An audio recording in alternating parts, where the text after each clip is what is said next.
it's time to get started. Now, we've got quite a few people on, and I really, really do appreciate you guys for coming on. I'm going to let us open with the prayer and scripture first, and then I'll just get into my thinking on why I decided to do this. Okay, Sister Ganaway, you said you were going to open? Yeah, it is in the holy and righteous name of Jesus, dear God, that I come before thee this evening. I come, O Lord, first of all, to give honor to you and to give all praises and glory to you, dear God, who is so worthy of all the honor, all the reverence, all the praises. Thank you, dear God, for this royal opportunity that you have allowed us to come to this evening. I thank you, Lord, that you have inspired and put into the heart of one Priscilla Drake that she would come and share her gift that you have allowed her to have with family members and all other interest parties to learn about the history of the community for which we grew up in. Dear God, I pray that it will be received with love and with honor and respect, and to know that many hours most probably has been put into this, and help us to be able to appreciate it. And dear God, each and every person that is represented on this line, I pray, dear God, a special blessing upon each one, and help us to be able to appreciate what is being offered to us today. And this prayer is offered in the name of the Father, in the name of the Son, and in the name of the blessed Holy Spirit, as I offer unto thee the highest praise. Hallelujah, hallelujah, hallelujah. Amen, amen. Amen. Amen. And thank you, Jesus. Yes, yes, yes. Anybody would like to do a scripture for us? No one? Well, the Lord is my shepherd, and I shall not want. He maketh me to lie down in green pastures. He restoreth my soul. He leadeth me beside the still waters. Oh, that still water, God. I thank you for the still waters. I thank you for the still waters, Lord. I thank you for the still waters. Oh, y'all. I thank you, Lord, for the still waters. I thank you for the peace. I thank you, Jesus. Yes. Yes, I do. Yes, I do. Thank you, Jesus. Okay, here is the goal and the purpose of this. Um, there are multiple reasons I'm doing this, not just one reason. Uh, some of the reasons are we have got a rich, rich history in Gettysville Clubhouse, that surrounding area. And it's a history that, to tell you the truth, I don't think very many people realize that that history is there. As I was growing up, I was always curious about Clubhouse Sandhill area and the relationships with the Sandhill Clubhouse area. And I asked myself lots of questions as I was growing up, but there are questions that I didn't know to ask my grandmother. And my grandmother, of course, passed on. And I wish that I'd asked her many, many questions, especially about slavery. One of the things that was common in our community is people never talked a lot about the past. And I didn't have enough sense, to tell you the truth, to know to ask certain questions about the past, because back then we were under the understanding that children stay in their place and they don't ask questions, a lot of certain questions, I guess you could say. And I kind of stayed there per se. And after we started the Talking. family reunion, if you would put your phone on mute, I'd really appreciate that, guys. Yeah, I think that. Okay, good. Thank you. Anyway, so I've always been curious about a lot of things. And as I've done the family tree, I've had tons of questions I've gotten answers to, and some I still have questions about. And I just bless the Lord for my father. And after now that my dad's gone, I appreciate it even more. And as I was putting this all together, it was wonderful, such an exciting experience, but it was bittersweet. And one of the reasons why it was bittersweet, because I always lean on him for answers and for finding connections. And as I was going through files and found some of the things that he had, told me about, and as I'm, researching and doing all this stuff, and I was like, yeah, Daddy told me that. That is the truth. Daddy told me that, and what have you. And so anyway, but I missed that. I really missed that. And I'm thinking I'm aging, I'm getting older. And I've always had, always wanted to share some of what we've found throughout the years. And I've never stopped. I'm too busy doing everything else, never stopped to put it together in one, and just everything consolidated. And I said to myself, I need to get this out as widely as I can, some of what's there. We went on a tour. There was a group of us that went on a tour a number of years. It was 2010, actually, because the pictures that I took are labeled, and they're labeled with 2010. And I saw those pictures, and I always said, I gotta get these out if someone. And I was talking. You can only hear it. You can't see it. Would you put your phone on mute, please? And I was talking to someone recently, and they said, Cousin Priscilla, you need to let us all hear these things that you're telling me, because you always had something to tell me that I didn't know. And I said, well, I've been thinking about just doing something about that. And so anyway, I said, you know what I'm going to do? I'm just going to plan something for Black History Month and just kind of tell people what's there so that they would know what's there and they'd have an appreciation for it. So I hope that you really get an appreciation for what I'm going to share today. It is all not just family and making family connections. It is an appreciation for where we live, guys. When I say where we live, I know I don't live there anymore, but where we live. So when I say that, I'm talking about the Clubhouse Gettysville area. There's so much history there that we have not discovered. And I hope that you guys can get an appreciation for knowing this stuff. And especially, Tina, around your mother's house. And there are two locations that you hopefully will get an appreciation as far as the area is concerned. And I've come to some conclusions about some things as well based on the information. So I'm going to go ahead and get this started. If you would just let me do the first part of this, and then I'm going to stop, and then I'll entertain some questions and comments, and then we will move on to the next piece of this. I just kind of want to break it down because it's really a lot to digest. I first considered just showing you the entire thing and then coming back, have you write your questions and comments down, coming back and then asking questions. But then I thought, well, maybe that's just too much. So I'm going to start with the very first part of this. And after we've done that and you're ready to move on, then we'll move on. Now, I don't want to make this really drawn out, but if you're wanting to take as much time as you're wanting to take to finish this, I'm willing to stay as long as we need to stay. And if you, of course, would like to leave, of course, please do that. So I'm going to start with the very first portion of the presentation. And I don't have any audio on it, so everything is going to be my talking. And also, when you came on, you heard it. The system did say it was recording, right? Did it say that it's recording? It's recording. Okay, good. Yes. Does anybody have a problem with that? Okay, silence is in agreement. Okay, now I titled this Historical Reflection of the Sand Hill Community.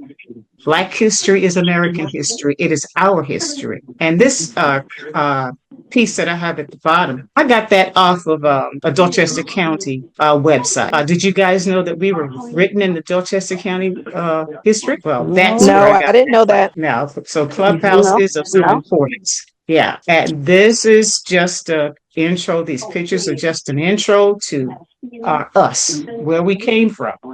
You know, we came through slavery, right? So that's all that slide is about. It's all this, and this is just a little historical piece as far as we're concerned. The Emancipation Proclamation and what have you. You know, our dear president is always talking about signing those pieces of paper and don't need Congress. Well, of course, you know, Abraham Lincoln did the same thing, right? Because he was in a tough place. And that Freedmen's Bureau down there, we're going to deal with the Freedmen's Bureau, and you're going to find some information there that I think it's going to interest you. It's going to kind of whet your appetite. And that's just a copy of one of the documents I found online. And this right here really is a representation of the white men felt and thought about us when the Freedmen's Bureau and when the Emancipation Proclamation took place. We were lazy, do nothingers. Not every white folks, just a few. And that's just some information there on the Emancipation Proclamation. And I want you, as we go through some of these Freedmen's documents, I want you to pay particular attention to some dates. And the dates that I want you to notice when our folks were actually freed. Now, you see, it says, I have highlighted here after January 1st, 1863, that Abraham Lincoln said, free the slaves. Of course, there were some states that weren't, and of course, there was some actions of some rebellions going on. And so, of course, he was starting, hey, you guys who are not in rebellion, you know, go ahead, let them go, so forth. And of course, you had these southern states like South Carolina saying, no, I ain't going to free those people. They're my workers. They're my property. And that's, of course, why we had the Civil War, right? And this is just a timeline of what happens, okay? And let's go back. Remember, in Texas now, Juneteenth was, I mean, they were given credit for Juneteenth. So think about that date. Think about us when I start showing you some particular documents.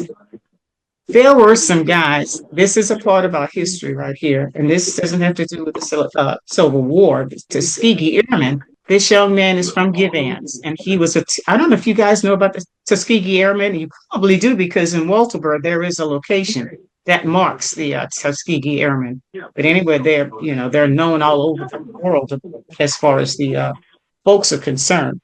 And this is one of the Glens from Given, and he's actually from the Geddes clan. And this is him.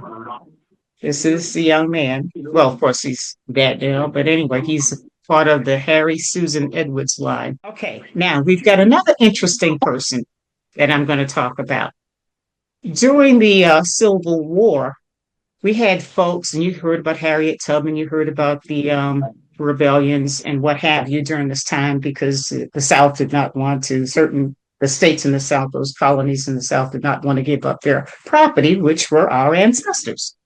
And so we had some folks who actually was a part of the Civil War, who fought in the Civil War, or were a part of that. And after that war was over, not just the people who were enslaved, but there were white guys. As a matter of fact, some of our slaveholders were a part of the war, and of course, and the government gave them, the folks who were veterans, an opportunity to be paid or to be compensated for disabilities that may have happened while they were in the military. And this is what this is talking about, this document in the front of you. So here are the people that did have that participated that I could find. Do you recognize any of those people? I've highlighted those whom you should recognize. Richard Geddes. Richard Geddes is Demetrius's great-great-grandfather. Fred Goodwine. Everybody know who Fred Goodwine is? Goodwine Hill? Fred, yes. You know who Hercules Haynes is? Not the one that you know, but we're going a generation back. Daniel Gordon, and my assumption is Daniel Gordon is one of the Gordons from Ravenel. Alex Gordon, of course, we know is, one of the Gordons from Ravenel. This Sharper Geddes, I've seen that name, but I'm not exactly, I haven't found a relationship with the Geddeses from down there. And the Handy Green, I don't know the relationship, because that is a common name in Clubhouse as well. But some of these names you'll see will come up, and when we go through some of these documents. This right here is the document over at the left where these names appear, right over here at the left. So these are the folks who were part of the Civil War. Now, Richard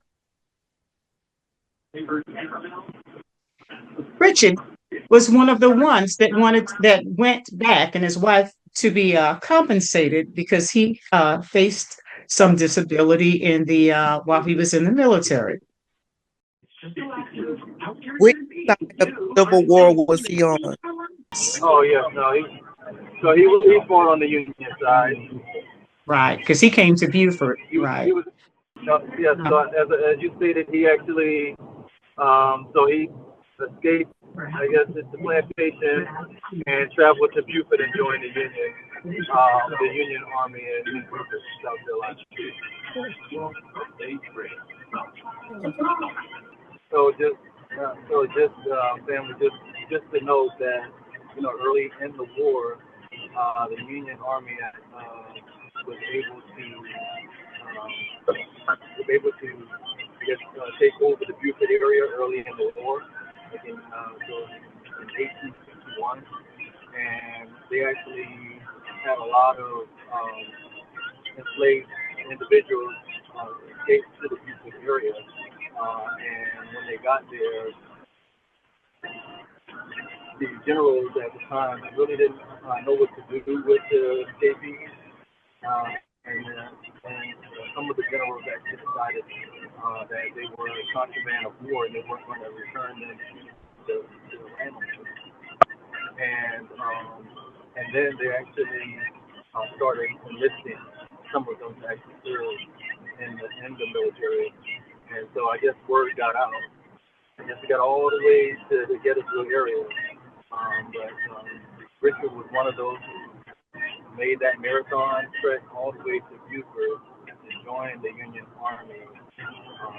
And the fact that he actually escaped the plantation and got behind Union lines and joined the Army, he was considered a free person at that point. Now, Mr. Phillips started off with showing that the proclamation came out in 1863. Richard didn't get to Beaufort until 1865. And so it was sort of during the latter portion of the war. So Charleston was one of the last places to fall. So they conquered Beaufort, but they could not conquer Charleston early in the war, in the Civil War. But a few months before they did that, Richard actually made his way to Beaufort and joined the military there. Harriet Tubman and her group were a part of that as well. And her group, they did a lot of damage. And there is, right as you're coming into Beaufort and you cross the bridge before you get into the area where you make the turn, that had, of course, been dedicated to Harriet Tubman because that's the location where they really did some heavy damage there. Harriet Tubman and her group. So, I mean, we have all this history right around us, and we're not necessarily aware of all of the history that's around us.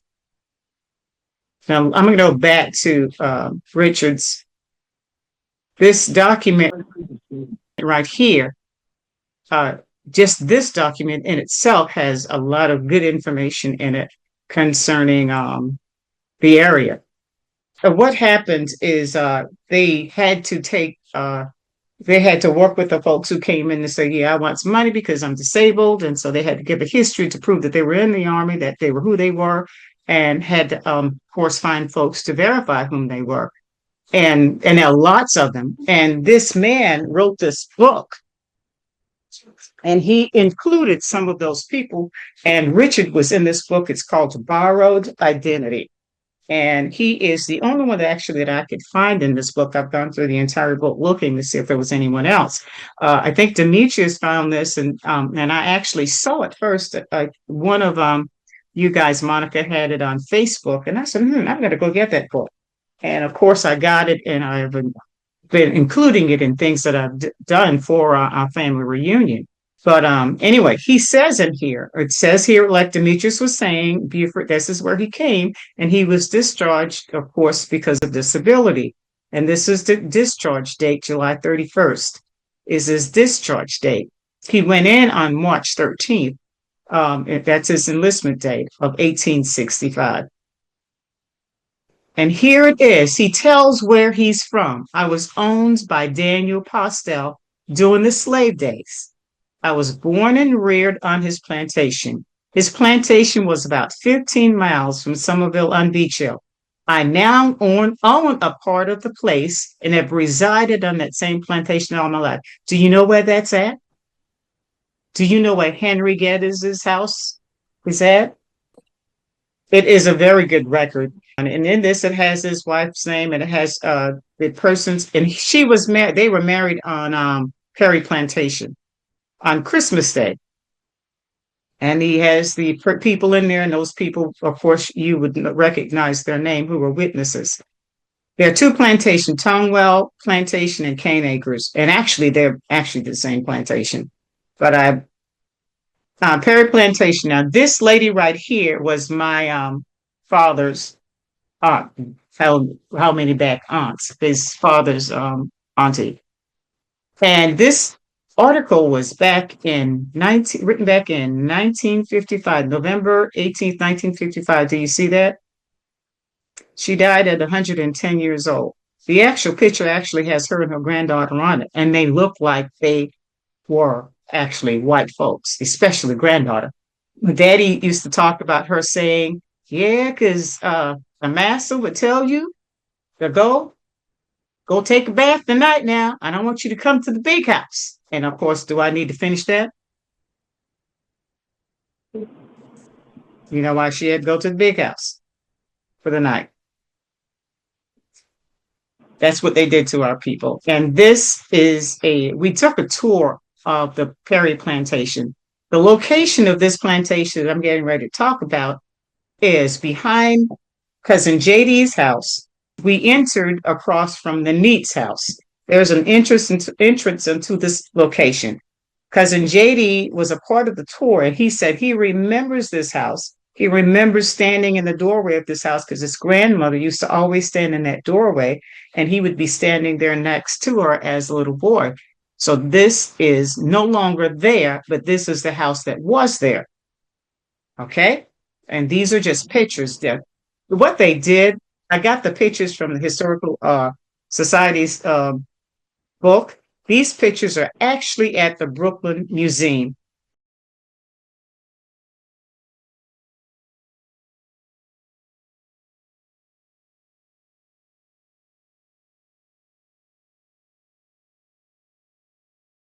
They took this to New York at the Brooklyn Museum.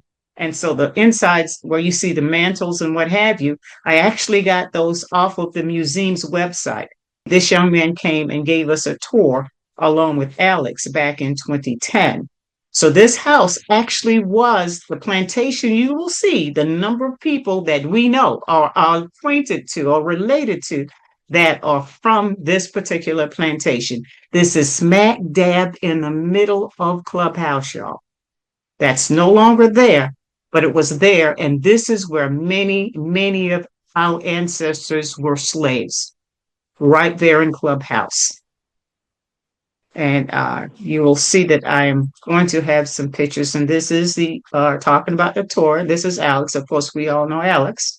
These are just pictures from the tour. And this is where we started in the gym at the church. You see the date, January 2nd, 2010 was when we took this tour. And this is back. You can't get in there. I guess if you walk around the gate, you can, but the gate is usually locked because it's private property. And of course, these are the people who are part of that tour. You see Cousin Edna, Cousin Francis Drayton, Cousin JD, and Melissa's little boy. He's a grown man now. And that's Cat Haynes, of course. And these are some of the old maps that he was showing us and telling us about while we were in the jam. And you could see them peering. looking at the maps and pointing things out. Alex, they're pointing things out to everybody.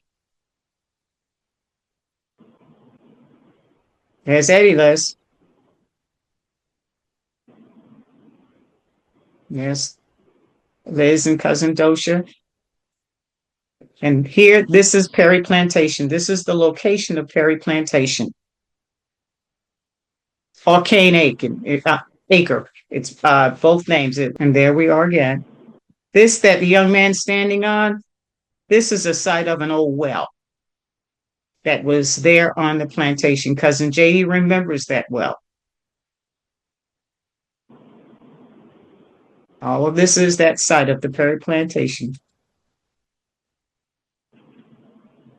Now, this is some of the bricks, and there was a shiny substance that almost looked like it was frozen ice, and the only thing he could think was because of the age of the brick and the environment and what have you, that it caused that surface to look like ice, but it wasn't ice. And you could see some water that had settled in that well, a certain portion of that well. Mrs. Drake, Yes. I think Sister Louise Saltus would really appreciate having a picture of that brick, Sure. because she's got a historic library at the church, and Okay. I thought of that. She probably would really appreciate a copy of that, a picture of that brick to add to her collection. Okay. Will do. Now, the Waring Plantation. This is the cemetery. Pine Hill. Does Pine Hill sound familiar to any one of you? Where would you have heard the name Pine Hill? Canaan Church. That's related to the church. This is the location of where Sand Hill started. And remember, when the Sand Hill came from off of Waring Plantation, then that's when Sand Hill and Canaan split. Folks from Canaan went to Canaan, and folks from this area came, of course, to Sand Hill. Now, there is a cemetery document. Okay, this is Waring Cemetery. This is located behind Cousin Dosha's house. And there is a graveyard there. And that graveyard, you see where it says, and I want to show you this because this is the Pine Hill tract that I was just talking about. Westvaco Paper Company, after the death of the father, they got this tract of land, and we all know that Westvaco owns all of that land around there, so they just bought up everything. And land was sold. We retained the land surrounding the two cemeteries. Did you see this? One for slaves and their descendants, and one for the whites. This documents the whites who are back there. You notice, you see this? George Waring, all of these are the white folks. So that means that development is being done over there. Slaves, do they have markers? They probably just had a stone They don't. that had nothing on it. So that means all of that development, and the white folks' grave, they are protecting that. I think I read that somewhere, that they've fenced that, or heard someone say they've fenced in those graves that are over there. So that means as they're doing the development, our ancestors are back there, y'all. Wow. And that means they're probably digging up our ancestors. And I used to hear Dad talk about a Richard Waring. So is that the white Waring? That's the white man. What was the name? What did we always call that road? You older folks. John Yeah. Waring. Waring Road. John Waring. Yes, this is John John Waring. Waring. This is John Waring, guys. So, Cousin Priscilla, what is that? We're seeing something about prisoner at peace or something. What? Say that again.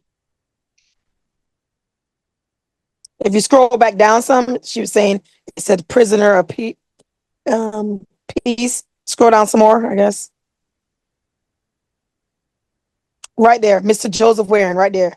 Who died? Oh, this is September just 12th. an inscription on. These are the headstones. Someone decided to make make a record of the various grave sites around, and they went around and they took the inscriptions off of the headstones, and catalog them. And this is, I of course formatted that. It was formatted a little differently. I formatted that so that would be easier to see and to read. But someone took that. So on Mr. Joseph Waring's headstone, this is the inscription that's on that headstone. So I guess this is some kind of poem here. All my suffering ceased, meaning he dead. He ain't suffering no more. Here, all my griefs are over. He dead. So I'm a prisoner at peace. I'm in heaven at peace with the Lord. So can we find out if the African side is still there and who currently owns the land? It's owned by a developer. And then at that point, we can It's reach. owned by developers because they purchased the land to do all that developing that they're doing around Cousin Dosha's house. But then we can submit something to the county, starting with the zoning office. That is an excellent idea. We've got the documentation that is there because this document actually came from documents that I got offline. I didn't create this, huh? What were Also, you saying? Scylla, I know by Sand Hill Elementary at, I don't know if anyone know, but in the middle of Sand Hill Elementary in that neighborhood, Summers Corner neighborhood, there is a graveyard right there that they fenced in, but it is Black people buried there also. Okay, so that might be the location where they buried the blacks then. So maybe they have protected that area. But it's great. It's a great idea to check to make sure that they've done that. Because all of that was Richard Waring's land now. We went through there, as a matter of fact, from the location where we were at the Perry Plantation, there is actually a path. I don't know if it's still there, because we didn't come down John Waring's Road. We took a path. We drove from the Perry Plantation all the way out to by Condosha's house to go to this graveyard. So there's a path that leads from that location all the way back to John Waring. And you'll notice in some of the documents, the Perry comes up in some of the Waring documents, and the Waring comes up in some of the Perry documents when you go through their documents. So where are our older ancestors buried, such as Geddes? The Geddes, Daddy always said that when he went back in the woods over where, let me ask me that question again when we get to the Postels. Okay? Yes, ma'am. Yes, ask me that when we get to the Postels. Because it's not just the John Waring group. There's another plantation that was there too. Other plantations that were there too. So I'm going to show you another plantation as well. Okay, I'm finished with the Waring. I'm going back to the PowerPoint. I'm finished with the Waring for right now.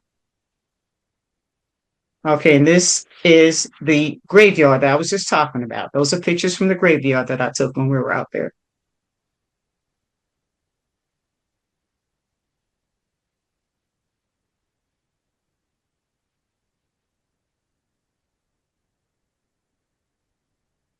And I'm thinking, Elizabeth, was that behind Cousin Dosha's house or in front of Cousin Dosha's house? Because I may have the location wrong. Am I wrong No, as far as it was in front, not in not front? in back.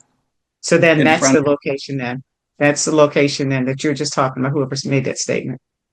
Matter of fact, these same developers are trying to develop in Orangeburg County. So the next time I get at the table, I'm going to ask them, are they aware of any graves around there? Great question. Great question. Because I watched a video of, this has been a while now, where they were getting ready to develop a particular piece of land, and this kind gentleman realized that it was a graveyard. And he went and he identified all the locations for the grave and marked them off. Of course, he doesn't know who they were, but he put a monument there of some kind.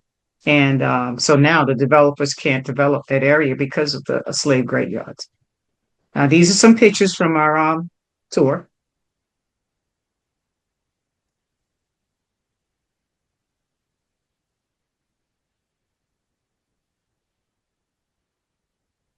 This is the brick I was telling you about from the well. And this is just a document about Juneteenth that I was referring to. President Abraham, after 2.5 years after he said, "Hey, you're free, slaves," People in Texas didn't know they were free. But it wasn't just them. Now, freedmen contract. This is interesting information here. I talked about the freedmen's contract. I'm getting ready to show you some. Okay?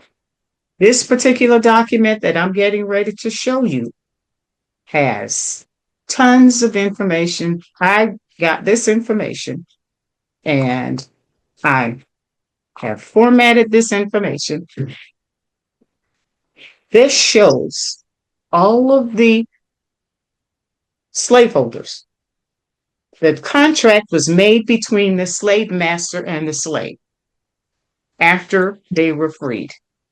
I remember I told you to remember to look at the dates when I go here. When were we freed? Look at the dates. I've highlighted the dates on all of these contracts. And this is, I think, 20 some pages long, but these are not the actual contract. This is just the header of the contracts. For some, I've got the actual contracts, but I'm just going to quickly run through the list. And you may see some people on this list now that you know. Now, this is the Apostle Moses Geddes. That's the Moses Geddes, my great-great-grandfather, my father's great-grandfather. Frederick, and I've come to the conclusion that this is Fred Goodwine. And I'll show you when I get to his contract why I've come to that conclusion. And just think, Willis Postel was the owner, was his slaveholder or slave master, whichever terminology. You guys can't see this? Can you see this? Yes, we can see it. Okay. And of course, Margaret, and you'll see on his contract what it says about Margaret. Okay. This is Dick, the one we were just talking about. Demetrius' great-great-grandfather. How many greats that go back?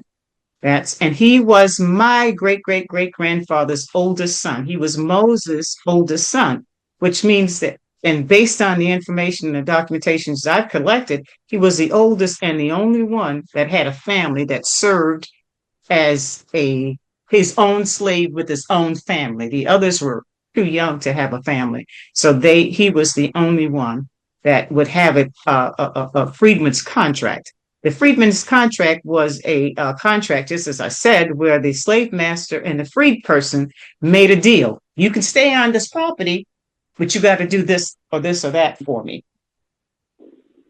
I will go through some of those. And like I said, I've come to the conclusion that this is Fred, my ancestor, Fred Goodwine. And this is Dick. I don't know who Jerry is, but evidently Jerry was someone that it was probably connected. And of course, it tells you she was formerly owned by Mrs. Clark. And this is an Edmund. Yes.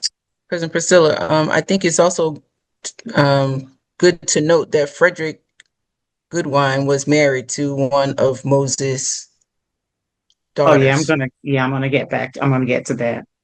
Yes, okay. Absolutely. You're right. These people, just look at the names that are listed. You may notice some names. I don't know many of these people, of course. Do you notice a name on here?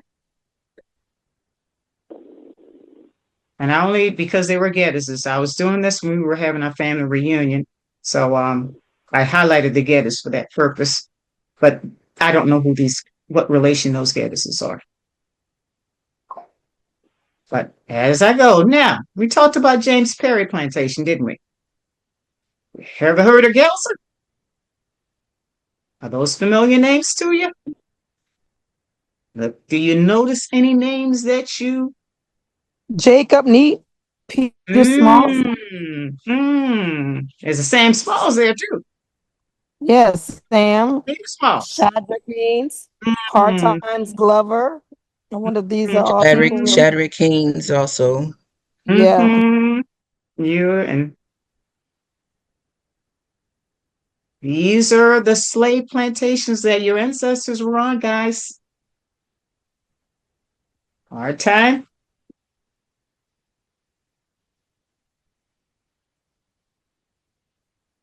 that Mo Smalls and Leah Smalls. I haven't looked that one up. That was one of the ones I was going to go and see what I see if I could find some more information on that person. And those of us who used to ride the bus, there was a lot of Blakes and on Davidson.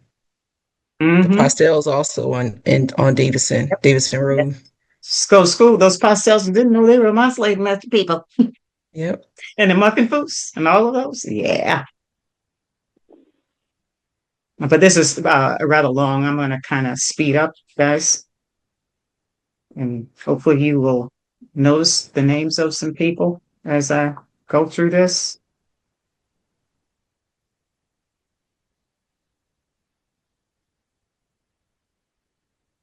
And this is from Walterboro. This is the Dorchester County this part of Dorchester County was not always called Dorchester County. We were a part of the Colleton District at one time, and then they changed over and we became a part of Dorchester County. And ever thought about why are we so close to Cottageville? Gettysville is so close to Cottageville. We're part Charleston and part Colleton at one point. So the Geddes is spelled Geddes is still Geddes, right? They just spelled it incorrectly. Yeah. And one of the things I want you to also keep in mind, these folks weren't good spellers nor readers. You'll notice how they, especially with the census documents, they've got all kinds of ways to spell your name. So yes. And as far as the Geddes name is concerned, I cannot directly say that's where what plantation that Moses Geddes came off of. I've been looking at one particular Geddes from over on Ashley, over in the Ashley what do we call that area? Ashley River area. And I cannot, of course, I can't find him because he would have left already, but I have not. That's the only Geddes, and that Geddes spells it Geddes. So I cannot make the connection, but it makes sense that if he would come up a plantation that has the name Geddes, that, that would probably be the plantation that he would have come off. But when slaves were emancipated, they didn't always take the slave master's name. And you notice the ones who did have a name on those plantations, they didn't all have the same last name. It's like this one, Barnwell, you would figure they'd all take the Barnwell name, but no. They took various names for various reasons. Freedmen took the name Freedman because they were glad to be free. So they said, I'm glad to be free. I'm a freed man now. So they took the name of Freedman. They may have taken the name because they liked the name, because someone they heard of had that name and they said, oh, I'll take this one. Or maybe because of the kind of work they did around the plantation. So when they were let free, they didn't always take on the name of the slave masters. They had a number of reasons to not do that. Just think, they were freed. And all of a sudden, I'm free, but all my life, I've been told what to do, told what to eat, given my clothing or the fabric for me to make my clothes, or given a couple of pairs of shoes a year, or had a little garden to make, so I could grow a little bit of food over here because the slave masters aren't really giving me enough to feed my family. So now you're telling me I don't have housing, I don't have food, I don't have any of this stuff. And because you're kicking me off of your plantation. And if I stay, I got to work for you, but I'm still subservient to you because if I don't do what you tell me to do, then you can really kick me off of the plantation. So they were really in a tough place. It was really hard. They were glad to be free, but those slaves, it was really, really difficult to make the transition from being a slave to now being a free man because no one prepared me for being free. Stella? Yes, ma'am. I know my father told me they definitely did not take on the name of the slave owner. His parents did not take on the name of the slaveholder for them. Right. Because he was a really mean person. And yes. The Geddes person was a nicer person. So they took that name on, Geddes. Yes, that is one of the reasons, too. You're absolutely right. Daddy shared that with me. You're absolutely right. Did we ever know what our original last name was? No, and we probably will never know because when we came in, they gave us a name. When we got off of that boat, they gave us the name, Toby, Hattie, or Pompey, or whatever they wanted to give us. Oh, you look like a Judy, or you look like a whatever, so that's the name I'm gonna give you. And even at that, if I change plantation, that new owner will give me a different name because that new owner wants me to have this name rather than have the name the old slave owner wanted me to have. Isn't it true? Isn't it true that my great grandmother and y'all's great grandmother was a slave? What are you talking about with y'all? I'm talking about it would have been my father's Your grandmother. father's grandmother was Moses, and she was a slave. Yes, Yeah, that's what I thought. all of Moses' children were born into slavery. Yes, Moses, now it's not just that my Richard grandmother, was great no, not your grandmother, dad. Your great. great grandfather. Yeah, Right. Moses. Right. Mhm. Okay.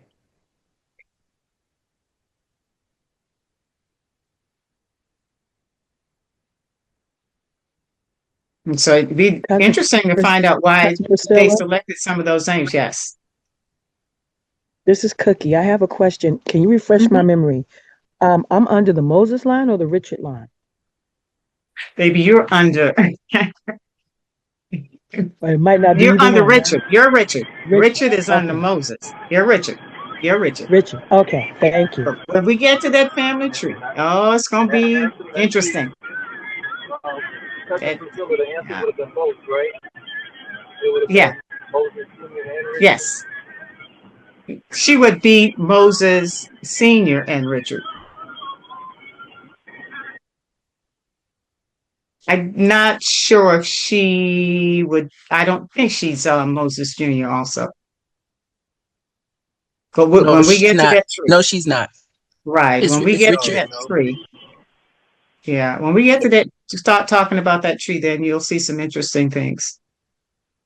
Okay, But guys, I'm gonna. Yes. It's a cousin Reservian, those our fifth cousin.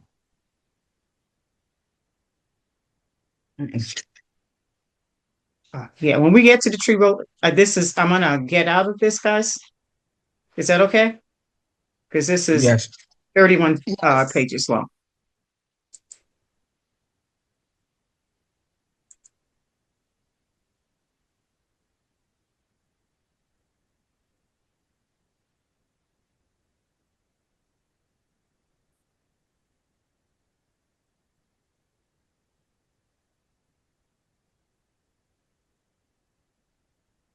Okay. Here's Fred's Goodwine's Freedman contract. That's his contract with this slave owner, the Postel guy, Willis Postel. And that one's hard to read. But then you'll see when I get to one of the typed ones, it's easier to read. Okay. There, and you'll see a bunch of X's all over this place because they didn't know how to write their name, so they signed with an X. Okay, Fred. This is, I wondered, okay, where was Fred? I checked with some people in Beaufort. I actually got a copy of their documentation on their family, the Goodwines here, and I actually had someone from the Goodwines here even came to church with me one Sunday many years ago. And because we were assuming that Fred came from this area because there's so many Goodwines here. But where Fred Goodwine lives now, this right here is Willis Postel, was his land. Perry Plantation and the other plantation is around there. It's Perry here and John Waring over here. And where do they live? Where's the Goodwines? Is that not about the vicinity of Goodwine Hill? Yay or nay?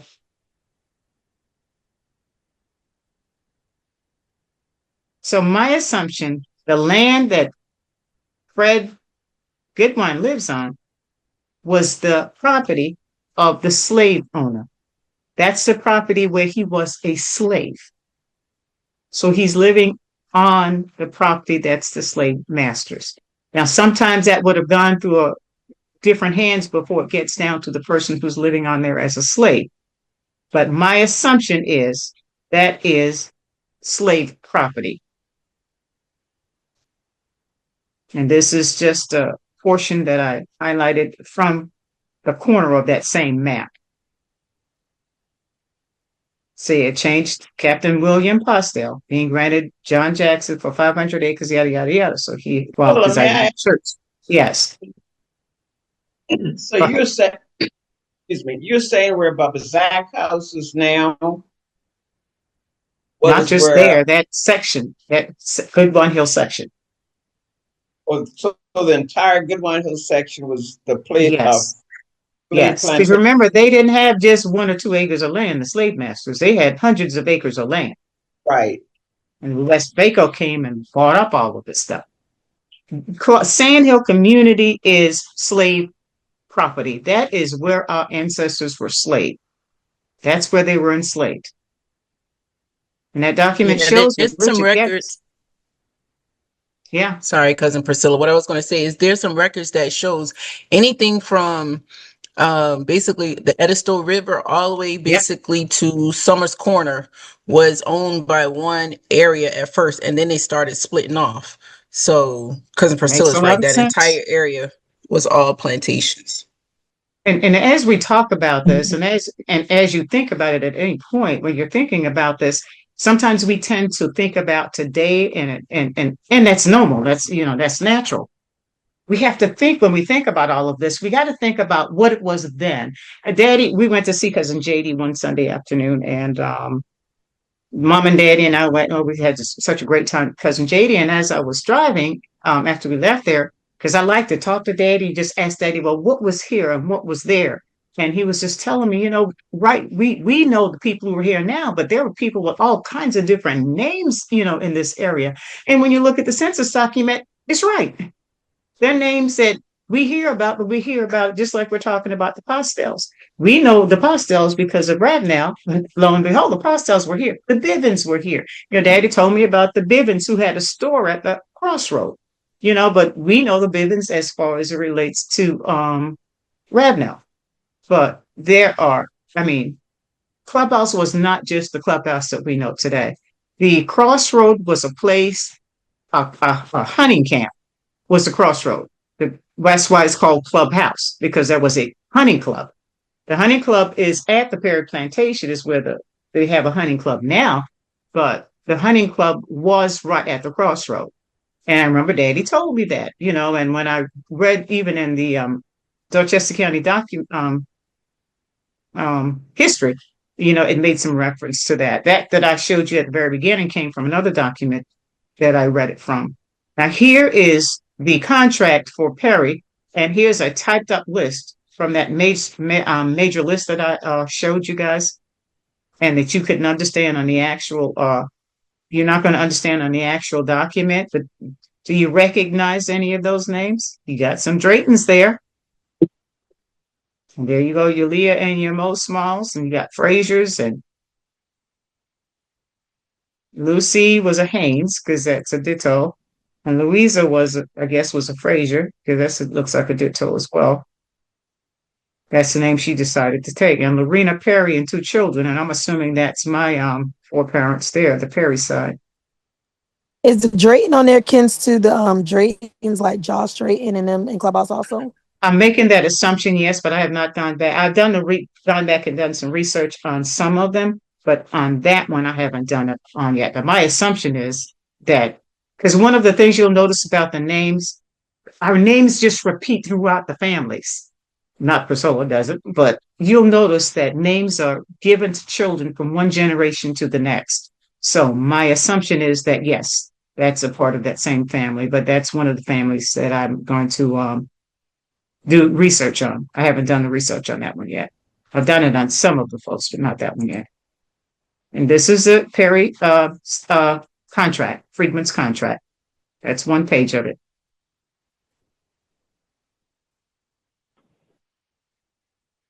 And you see all those X's, XXXX.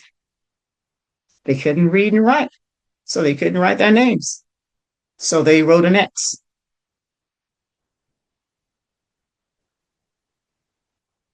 Okay, Gelza. This is a contract from Gelza. Now, this one, I'm not sure if I read. No, there was no name on that one. That's what it was. So I didn't know whose name to put there. It just has his name, and I didn't see. Oh, it looked like a name right there. What does that look like? No, it says Colleton District. No, I didn't see a name on that one, except his name. And this, I'm not sure who this is. I included that, but I don't necessarily recognize that person's name. But there is a Richardson on here. Richardson, the Schultz, and not sure who Frazier looks like on a green. So this may have some links to the green from Clubhouse. Not sure. Okay, and this Edmund person with Postel again, I'm not sure who the link to the Edmund either. Very good. If you guys saw some of these names, you may recognize some of the names. And this is the Slade Postel contract here. Furnish all of said. Oh, I thought I could read that one now. I can't. Swinton and Sandy Ford. I don't know who Sandy Ford. I included that because Flood, I'm sorry, because that name, of course, is one of the common names in our area. And of course, here's the Waring.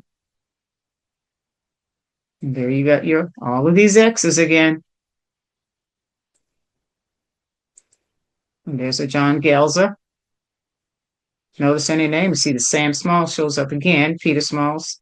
I think I said that on the other thing that I was showing you, yeah. And so they were part of the Gelza.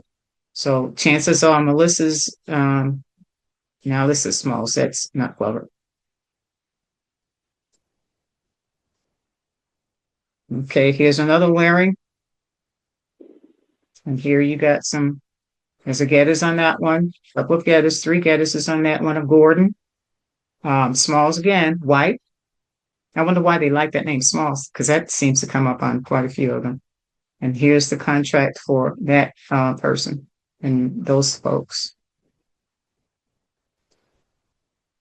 And here is Dick. We were just talking about Dick, Demetrius' great-grandfather, however many that goes, with D.L. Postel. And remember, he said in his military records that he lives on D.L. Postel's plantation, on Daniel Postel's plantation. Okay, and there's their contract, the written contract.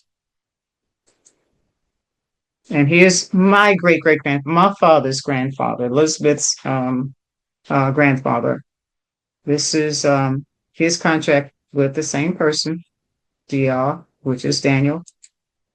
And this is my grandfather's great-great-grandfather's contract. When I told you that we will see one that is not someone. When I first started working with these a number of years ago, this is the first one I found, and thanks to Alex. Alex actually saw it and said, "Oh, Priscilla, I think this might be your grandfather." So I went to the website, looked it up, and here it was. And someone had transcribed this one, which they had transcribed all of them, but this is one that it is transcribed. That website doesn't have transcribed, doesn't even have the where I got this from, doesn't even have them at all anymore. They just have the people listed. Now, this is to certify that I have contracted with Mose Geddes. I told you they can't spell. This year for him to assist me in making up the fence on the plantation and also to assist me in case of sickness. And I have given him a place to plant and a house to live in free of rent, as his wife Margaret formerly used to belong to the place and has a large family. So this is what this handwritten message right here says. It's written here. And when was he free? January 24th, 1866. And when did Abraham Lincoln read that Emancipation Proclamation? Yep. Sign that Emancipation Proclamation. Sorry, guys. So that is one that has been transcribed. Oh, now. And DR is the son of William, who had the contract with Frederick. Yes.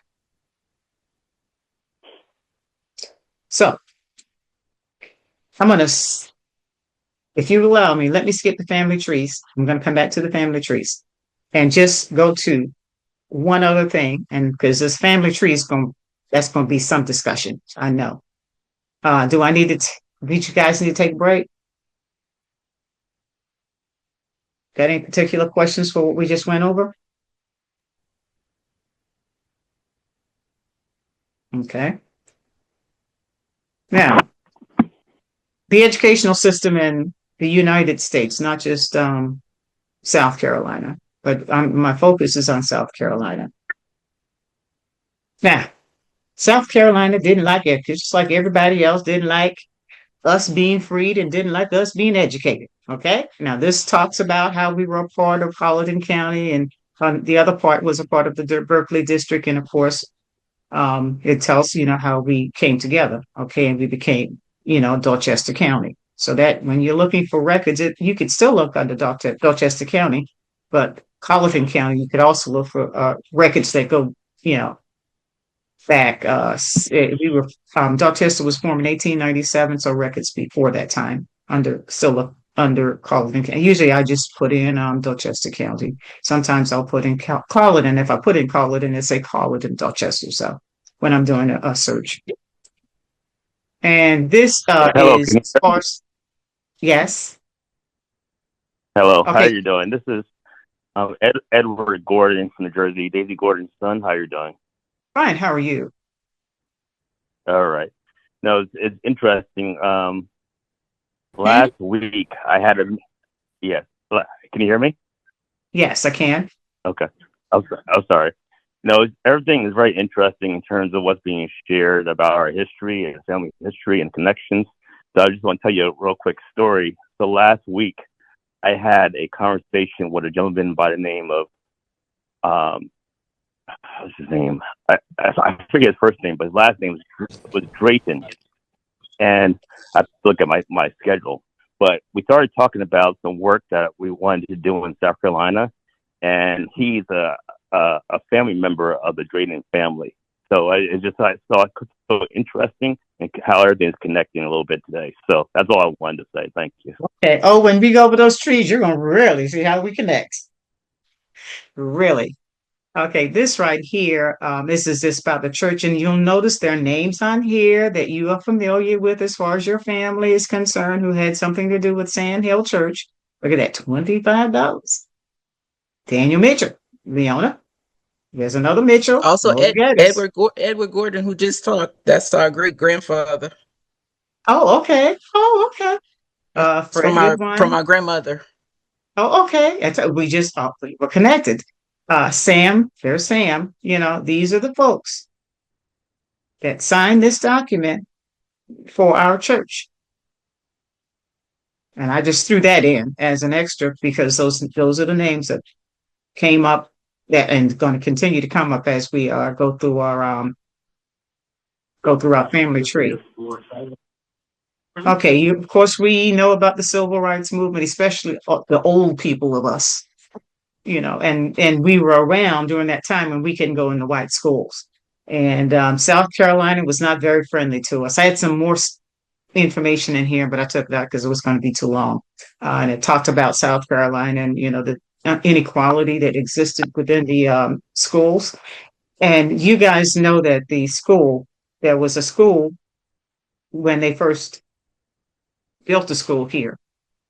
It was right where the gas tank is at, Daddy said, was the old Sand Hill School, the very first Sand Hill School. And he said also, when that school moved, it moved to the location by Cousin Emily's house, where Cousin Georgie Neat used to live, he says. And when they built Canaan, then everybody went to Canaan because there were small schools all over the place. He said one was also where, Cousin Letha's son. Oh, what is his name? There was one there as well. And he said Grandmama Eva told him there was one on Gettysville right next to where Danny, Leona's brother's trailer is at. There was a small school there. And of course, I've got, documentation where he told me about what Grandmama said the man was and what have you. And we all know about Lawrence Gelzer. and how he said that he would come to the house if the kids didn't come to school for a while. And we knew how Lawrence also used to discipline kids. He'd be in jail if he did that today. But anyway, they were really strict and they weren't taught a lot of subjects, taught the 3 R's, the read, write, and arithmetics. And when they moved the school to over by Cousin Emily and them house over by Hayneshill, that's where Cousin Janie learned to sew because they made mattresses and those kinds of things there, in addition to, I guess, a little reading and writing. And they all used the same book, the same rag book, was for all grade levels. All grade levels was a one-room school. So everybody was in the same room. And there was a heater. And that heater, of course, the boys would go out and get the wood for the heater and fill the heater up to keep the heater going. And of course, they walked to school. I didn't have to tell you that. That they walked to school. So, and when they did allow us, and they built a school, a high school, and the piece of document I was going to show you, I had something that came from the State Department. It talks all about the progress of the school after the civil rights movement. And once they built the school in the black school in which was Alston High School, of course, there was no transportation, and Dorchester County refused to give them transportation. So the only way you went to Alston is if you went and you stayed with someone in Somerville. And I know cousin Emmylou said that that's what she did. She stayed with a cousin in Somerville. That's why she was able to go to high school at that particular time. Of course, eventually they did get buses to come down to a clubhouse, and they did not want to do that. And I'm going to show you something that someone said. Okay, South Carolina response to the ruling. This is kind of like the Ruby Bridges story for our community. September 63, 11 African American students desegregated Charleston County white schools, making South Carolina the last state to desegregate its public school system. Okay. And here is just a little bit more information about our area and our school systems. And what does it say? After the passage of the Civil Rights Act, Black parents in Dorchester District 2 and 3, including parents from where? A remote area of Dorchester called Clubhouse, launched several court battles to achieve school integration in their community. Did you know that? Well, I'm going to tell you about that. I'm going to skip this article for a moment, and I'm going to come back to that. Okay, here is from a newspaper article talking about those folks who organized, and went and tried to get them to do something for Clubhouse. It says it here, 1966. Says it here.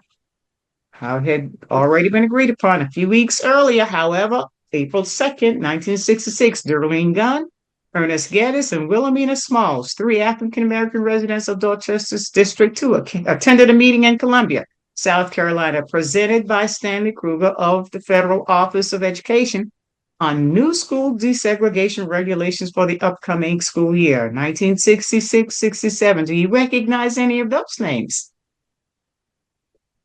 And that's Ernest Gaddis, Wilhelmina Smalls, and Darlene Gunn.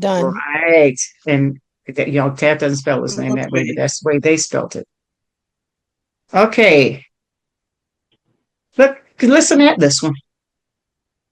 State Senator H.H. Jensen of Dorchester County reportedly said of the area, what area they talking about, y'all?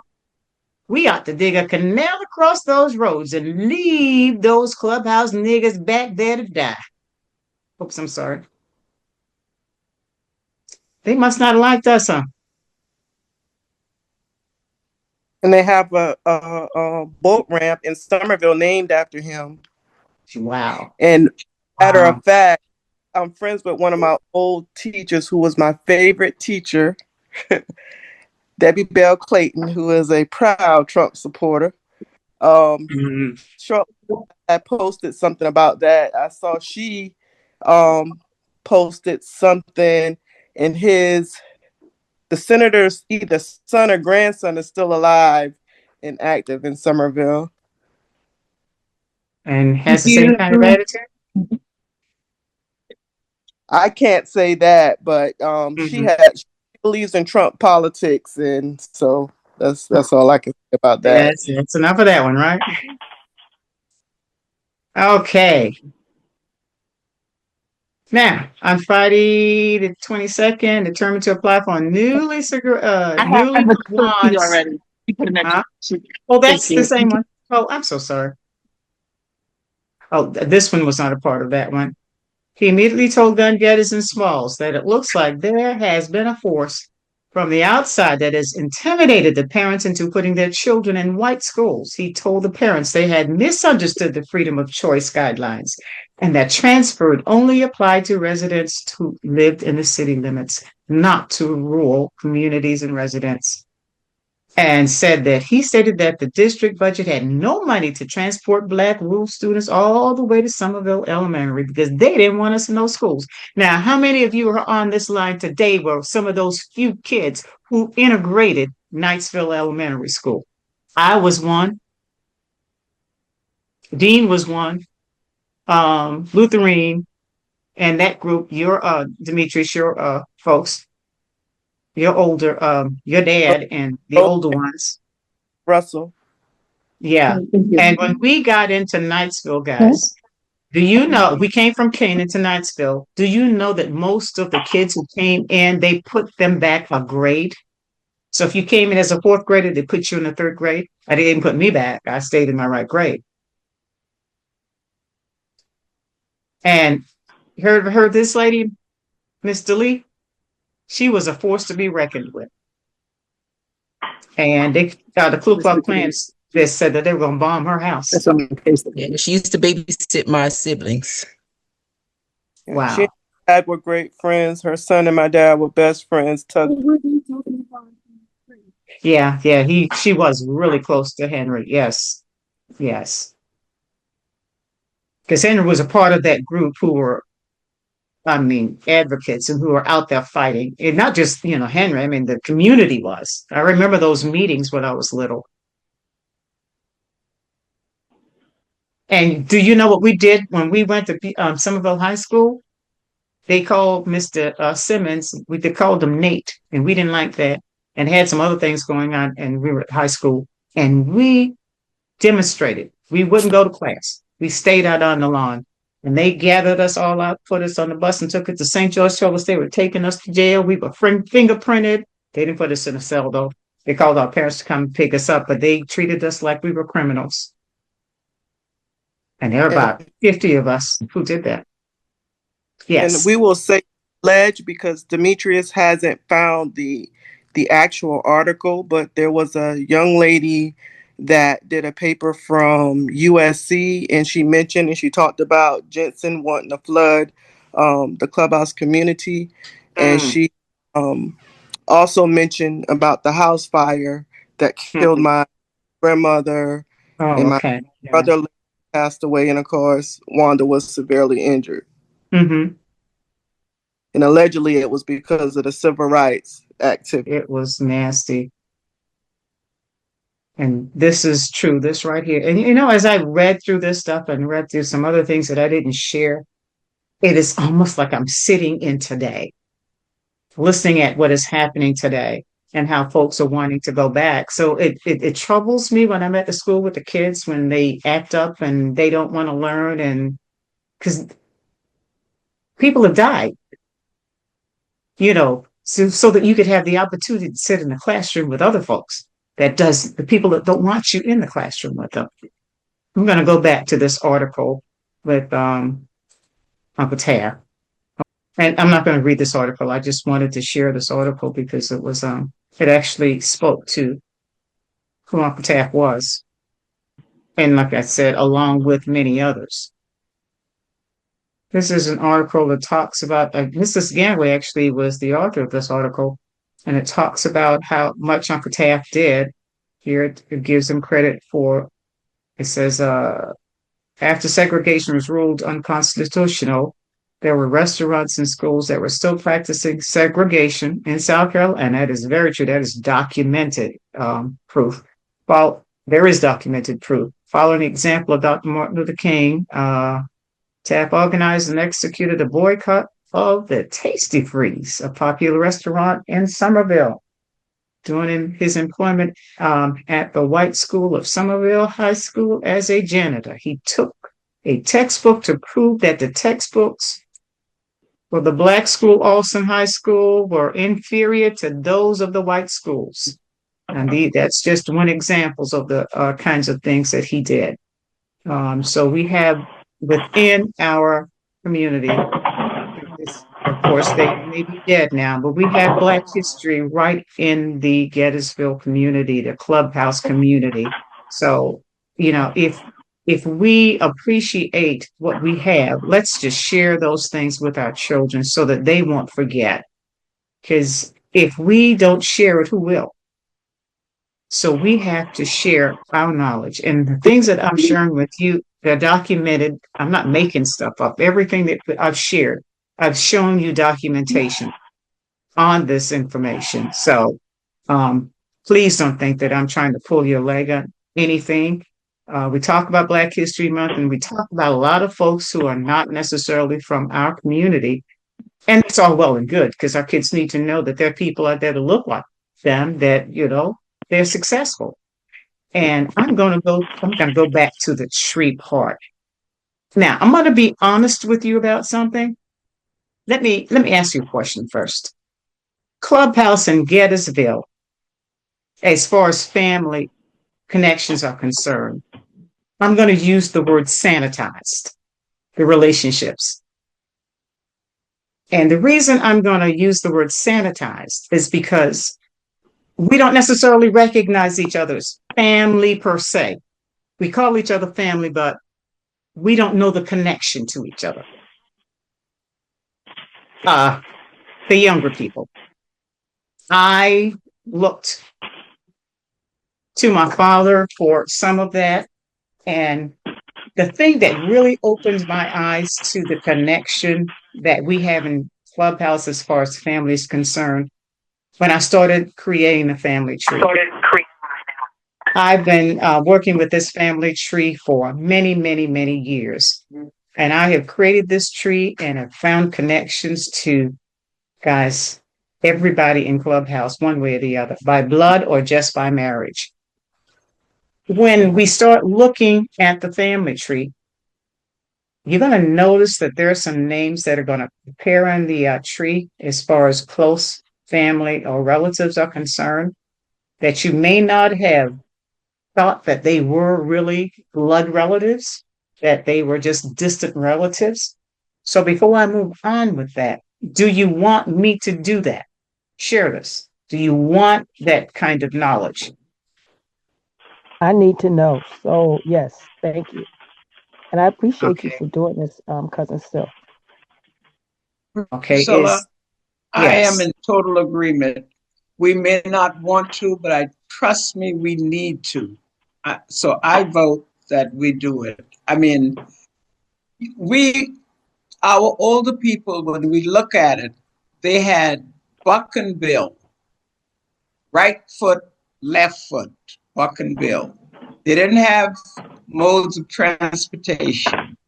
So when we take all that into consideration, I'm not ashamed of my older people. I'm not at one bit. I'm proud of them. Yes. They did what we would have done if we were in the same situation. That's what I'm saying. Because what was available to them at the time. We came in a time when it was different. So different outcomes should be expected of us. And that's right. And if you don't know your past, you're doomed to repeat your past. That is so correct.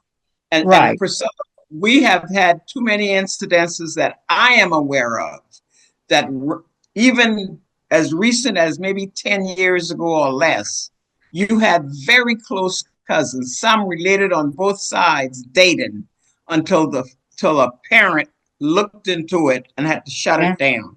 Yeah. So you're right. If we don't know our history, we're bound to repeat it. Yeah. You're absolutely right, Mrs. Ganaway. Yeah, absolutely. And let's think about, like I talked about the environment and where they lived before. Daddy told me that the wagons would bog down trying to get out of Gettysville because they lived on dirt roads. And those dirt roads were not maintained dirt roads. They were just roads that it was a road because folks drove up and down the road, you know, not because there were plows coming in making that road. So where were they going to go? The wives were at home working in the fields and stuff. The men, were out, most of them were working in the fields because they had to make crop in order to eat. And they were a long way from everything. And the slaves, think about this. The slaves were, I had a story I should have shared with you guys, but I'm not going to go back. It'll prolong things. The slaves were taken from each other. The babies taken out of the hands. They didn't even know who they were related to. And they didn't talk about. And I thought it was just our family. And I started learning, no, that happened in all slave families, that the slaves did not talk with their children about their experience after they came out of slavery. They didn't want to talk with their folks. And there's a book that I have that it says, "My folks don't want me to talk about slavery." And they're slave stories that these freedom riders were going around and they were collecting stories because this is during the Depression time and they needed jobs. So, they got a job doing this. And so they documented stories that came from former slaves. And we did a session at church not long ago, and a part of the session that we did, the pastor wanted us to integrate stories and some other things from some other books that we were integrating into the study. And my lesson was on the book, "My Folks Don't Want Me to Talk About Slavery." And of course, there were slave stories. And so when I was creating my lesson, I said, wait a minute, I think I've got a book on my bookshelf that has some slave stories in it because that's one of those things that interests me a lot. And so I love reading those stories. So I was looking through, I wanted to find one. And the book we were studying from was from the stories of North Carolina. It's Freedom Riders from North Carolina, collecting stories there. So I went on my bookshelf and I found a book with South Carolina slave stories. And there were some from Beaufort. And there was this one slave story, guys. And I'll send it to you. And the slave story, this guy talks about, and of course, I think all of them were talking about the turn of the century or turn of the situation for them with the Civil War. And he said that there was, after, they were freed, there was this one man that he knew married, because, some slaveholders didn't want the man and woman, didn't want them to marry. He wanted to breed. So he'd take the healthy men and women to breed to get healthy children. So, they were pretty much breeders. And of course, the slave masters and then his sons would breed with them as well. We all know that. And so anyway, this man married this woman and they were talking one night, it was a month later, and he realized he'd married his mother. He said, I had married my mammy. Can you imagine that? He'd been married a month. So what happened in that month? And you found out that woman was your mama that you were sleeping with because he was taken away at 8 years old. So when he came back, he didn't know that was his mom. Or however they met, he didn't know that was his mom when they got married. So just think about the situation that existed as a result of them being freed. There's some stories I'm sure they didn't want to tell. They didn't want to share with others. But on that note, I'm going to move on. I'm going to start with Mose Geddes because Mose Geddes is a link. I've done some on other people as well. And here's what I do with the family tree. When I work with the family tree, I used to, when folks would ask me to create a tree for them, I used to create from scratch. And one day it hits me. It's like, wait a minute. There's a connection to all of these people. So what I've started doing, except when I do of course, my husband's side of the family, of course, I don't do that. He's from Alabama. There is a connection. So I have one massive tree that I've created from my family tree program. And on that family tree program, I could create an individual tree starting from anywhere in that tree. And the person that has something in common with almost everybody on that tree. I'm just showing you for this person is Mose Geddes, Mose and Margaret. And I'm gonna, like I tell you guys, I'm not making any of this up. None of this is made up information. This is all documented information that I'm getting ready to show you. This information that I got from census documents, and some of it came from people turning in information to me, but the information I'm getting ready to show you with you now, these are from census document because I did not put that. I mean, the entire tree is just so extensive, I wouldn't even take the time to even try and go through it with you here. But I'm going to just give you the beginning of this tree so that you can have an idea of what I'm talking about. This is Moses and Margaret. This is my great, I think 3 greats it goes back, grandfather. And I'm going to be transparent with you. I fall on this tree and more links than one. If I'm going to talk to you, then I got to be real with you. I can't hide my mess and tell you to let your mess hang out. I had nothing to do with this. Nothing. This is what it is. Like Sister Ganway said, this was what happened in the past. Moses Geddes Sr. was a slave. Now, Margaret, Ladson, Linda, we've seen that written different ways in different documents. That's why you see me here, where I've got here, Ladson and Linda.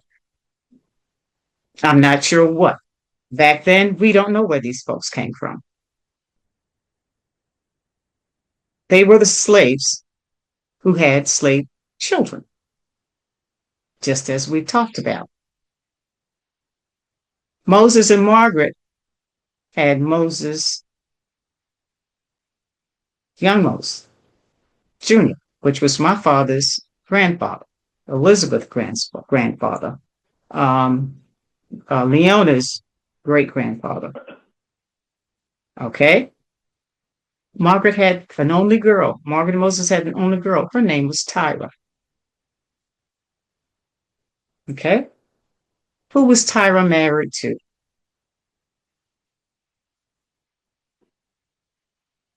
Who was Tyra married to? Fred Goodwine. Yes, ma'am, Fred Goodwine. Fred Goodwine is my great grandfather. Why is Fred Goodwine your great grandfather, Priscilla? My mother's name is Maggie, was Maggie. My mother's grandmother's name, and Mazzie's on the line, was Margaret. Her name was Margaret, and then sometimes they called her Maggie. So when you look at one document to the next, you'll see her written as Maggie, you'll see her written as Margaret. And my assumption is she was named after her grandmother, Margaret and Moses, the Margaret that is in Margaret and Moses. And then they named Mama after her. Like I said, you'll notice names repeat. So I am a part of the Goodwine line, and I'm a part of the Geddes line. Because Moses and Margaret had Tyra Goodwine, who married Fred Goodwine. I'll let that sink in for a moment. I'm not making any of this up. You can go online and find out for yourself. This is another son, March. This is my mother's grandfather. My mother's father's name was Charles O'Filey, who married Anna. Anna was the granddaughter of Fred Goodwine, because Maggie Margaret was my mother's grandmother, who married Captain Morris. And Captain is from over near Yamasee, still part of Paulding County, but over near Yamasee. Okay. So there I go again. He married Nellie Bryant. And the Bryants from Givens are part of my family. Here's Primus. Primus is those Gettys, Cousin Rose and all of them that Gettys from Giving. These people all used to live down in Gettysburg Clubhouse, y'all. They live other places now. You do not believe the number of people who now live other places came from the Sand Hill community. The Singleton, Cousin Odie and all of them, they came from the Sand Hill community. Okay. He married Louisa. Okay. This is just generation one. I'm not going through all those generations. Harry Geddes. Harry is Cousin Irvin. And some of you probably don't know because he left here and he went to New Jersey. So his family grew up in New Jersey. Cousin Irvin, Harry, used to live where Uncle Dave lived. That was where Harry lives. And then across the street was a house over there where Cousin Irvin and the part of the same family that lived in that area where Leona and her family lives. Also from that line is the Tuskegee Airmen. Yeah, the Tuskegee Airmen, and also we have a large family also in New Jersey. Roberta Geddes, she's from that line also. Right. Yeah, that's all Harry's grandchildren. And this is Richard. We talked about the one that was in the Civil War. And this is Henry Geddes, Demetrius that's online, and the others that are online. That's their grandfather. Cousin Zervy, May, this is your line. And Lutheran and, all of that crew. This is theirs. Now, Rebecca married, it was on Ferry Plantation, remember? That's where she came from. Now, my daddy is connected to the Smalls, Rebecca Smalls. My daddy's connected to the Perrys, of course, you know that. My daddy has all of these connections. And when he was telling me about these connections, especially with the Smalls, I said, "How are you a Smalls?" Because when he started going to the Smalls reunion, doing the Glover and doing those Smalls Street, of course, I connected that. And yeah, you're right. So we're just wrapped up, tied up, tangled up all the way. My grandmama Eva was married to Jim Singleton, who was Bubba Odie's father. So that brings Israel and them into the mix with my family. That was her second husband, was Bubba Odie's father. So, do you get where I'm coming from yet? As far as the connection is concerned, and that's just one generation. If I showed you multiple generations, you'd probably find your name on the list. But I'm not going to show you multiple generations. I want you to piece that together in your head. I will show you, I'll tell you who I went ahead and did a tree for. I did a tree and I did one generation and I think Fred, I did 2 generations for. I did 1 generation and 2 generation. I'm going to do Fred. And here's the reason I'm going to do Fred. I got Fred, James Perry, Joseph Glover, Julius Green, Peter Perry, Remus. Remus is what it's written in the documents. We said Remus, Remus Neat, and there's a whole lot of people, but there's a connection back to everyone. I've got Aiden and Lucy Haynes, Esau Smalls, Frank Yelza. I think I said that already. But I'm going to do this 2 generation one. Because I think you're probably on overload by now. No, ma'am, I'm not even started. Go ahead, keep going. Who said that? Cookie. Okay. Okay, Cookie, let me start this one and get you started with Reds. And guys, This is real. You really, you understand that, right? I'm not making anything up. I've been wanting to do this for years, this family tree thing, and I've been discouraged from doing it by different family members because of hurt feelings that may come up. Some of us knew, I mean, even as kids, I mean, we knew some of it anyway. It was just the unspoken thing. Like you said, you just didn't speak about it, but you knew Right. it. Yeah, yeah, some people did. Okay, here's Tyra's line. This is Tyra, Fred and Brigham One Sr., along with Tyra. And Tyra had Nancy, Fred Jr.,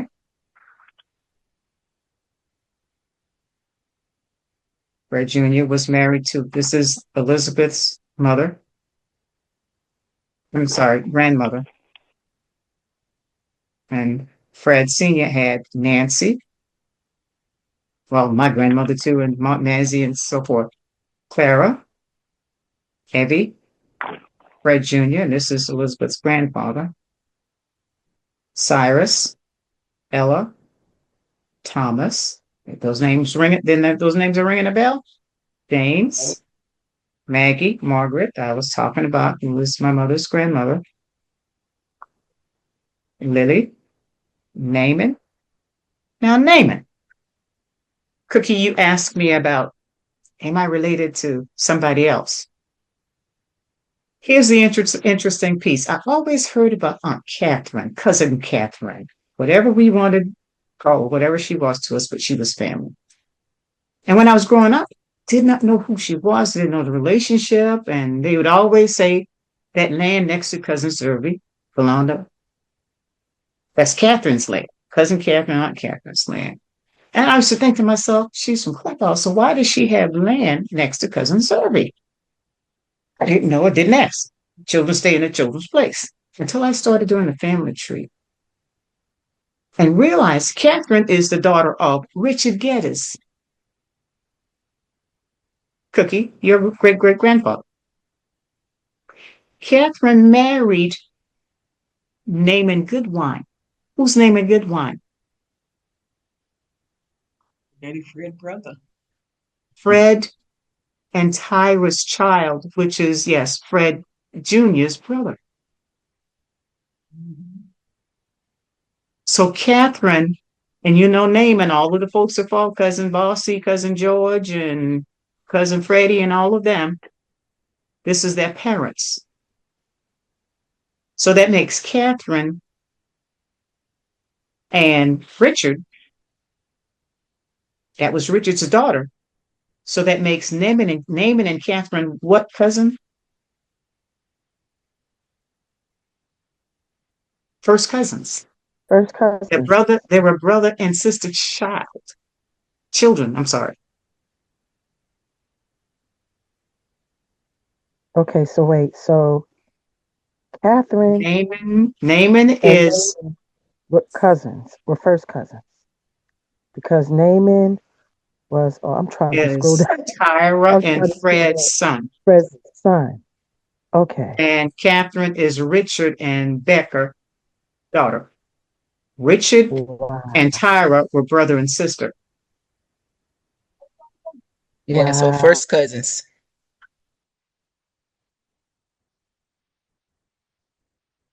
Right. Okay, second generation Fred Jr. Okay, he married Rosa Glover. There you got the Glover being pulled in there. They had, we used to call her Cousin Jeannie. Aunt T, Johnny Thompson, and Cousin Zach. Now, these are names that came off of a document, one of the primary source documents, whether it was a census document, a death certificate, or whatever. Most of these names come from there. Some cases I was given certain names by family, especially the younger folks given by a certain family. Fred and Rosa had Tyra, Johnny, Zach, Virginia, like I said, And then there's Ella. Ella Goodwine was married to who? James Perry. There you got the Perry. Hide back in. Who had Estelle, Sissy, Isaac. And you asked me a question once, Jareen. There's your answer. I got another question for you. Then I know they you had, had sent us this the family tree and it's so many pages to print. Are you thinking about creating a book with all this information and for us to purchase? there is a plan in the works if I can stop working. I'm so busy doing too many things. Okay. Yeah, and the family tree is a it's a live document. It constantly changes because I update it constantly. And when I go on and start updating when I'm online, like this week, I've been doing lots of updating and whenever I had time to, because I always find something else to add. And this information, I just eat it up. There's Sunny, Neitha, your grandmother, um, Dream, Mm-hmm. Vanetta, Sam, James Perry Jr. There you go. Ezekiel, Liddy, and this James, somehow I got twice, so I got to go back and take that one out. I got Margaret twice. And go back. And when that happens, it usually happens because I'm connecting someone else for some reason, or I'm going through a document and sometimes I could go in because it would connect me to family tree or family heritage, and I'm able to go through that document and have it add to the tree. And sometimes you'll find a duplicate. When I find them, I either merge them if I've got information on both, or I delete one of the people from it. And Thomas Goodwine, who married Victoria, what is again? Perry. There is a connection with the Perry again. Had Adeline, Barry, Queen, Henry, and remember Queen was married to who? To a Glover, was she not? Is that the same Queen? That same Queen. Henry, Joanna, and Joanna married Minus Smalls, which is a part of Moses, which still all goes back to the same family. Adam, Adam. Adam married Charlotte Drayton, goes to the Drayton side, connects to Drayton side. Nancy married who? Josh Drayton, connects to the Drayton. Evelina, Harvey, who did Harvey marry? A Perry. Lee, Isaac, and Ella. And then here I am with my dear grandmother, Maggie Margaret Goodwine, who had Liza, Elijah. Who did Elijah marry? Elijah married Bertha Geddes, who was Richard's Bertha. Everett, and those names are repeating names. Everett, Sissy, Ernest, Morris, who married who? You know what? That means this was in a document written as Ernest and as Everett, but chances are, since I've got them with the same person, wife, then that's the same. So I need to go back and take one of them out. Adeline married who? Drayton. Uncle Zervy. And Anna, this is my grandmother. Anna married who? Filey Geddes, which is March's son. Moses and Margaret's. March son. Moses and Margaret's son. March was. And there's Richard. And of course, Uncle Richard married Green. Cousin Evan. So there's connecting the Green. And Uncle Arthur. Arthur married Anna Mae. Connects him with Eugene. And Mazzy. And who's Mazzy? Connects it to the Geddes. And of course, Uncle Howard, Aunt Nese, who was a Haynes. Okay, there's Lily Drayton, Andrew Drayton, and who did he marry? Lily Goodwine. Lily Goodwine Drayton married Andrew Drayton, right? And they had Florence and Isaac was actually a singleton, but they raised Isaac, and when they raised Isaac, they changed Isaac's name to Drayton, because Bubba Odie's mother died when the kids were young, and so different people raised some of the kids, the younger kids. And of course, we talked about Naaman and Catherine, and we told you who that's connected.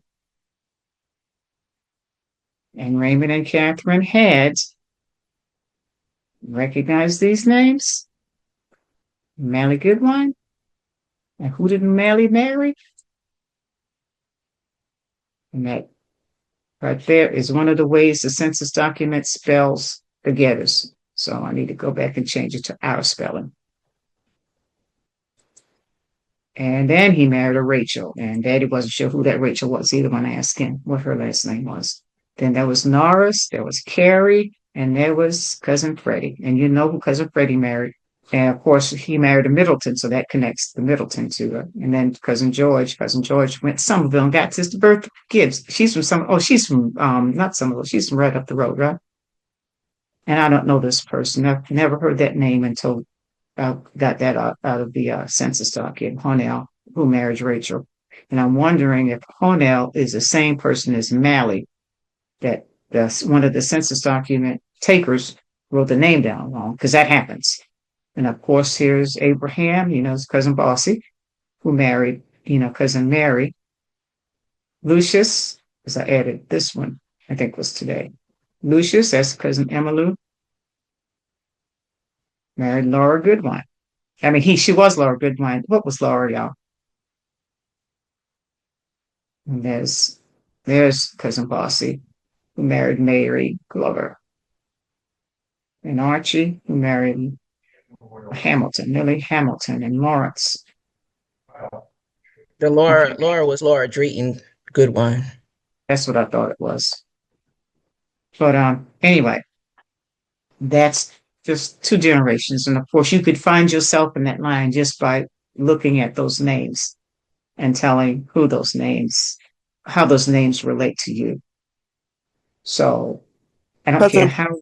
Yes. Are you email this out to us? I know you sent it before. Are you going to email the updated one out to us? Oh, sure. Yeah, I could email the updated ones. Yeah, and if anyone that's on this line that's not a part of that email distribution list, just send me, I'll give you my number, just send me a text or an email, and I will send it to you. But I want to make those corrections. Yes.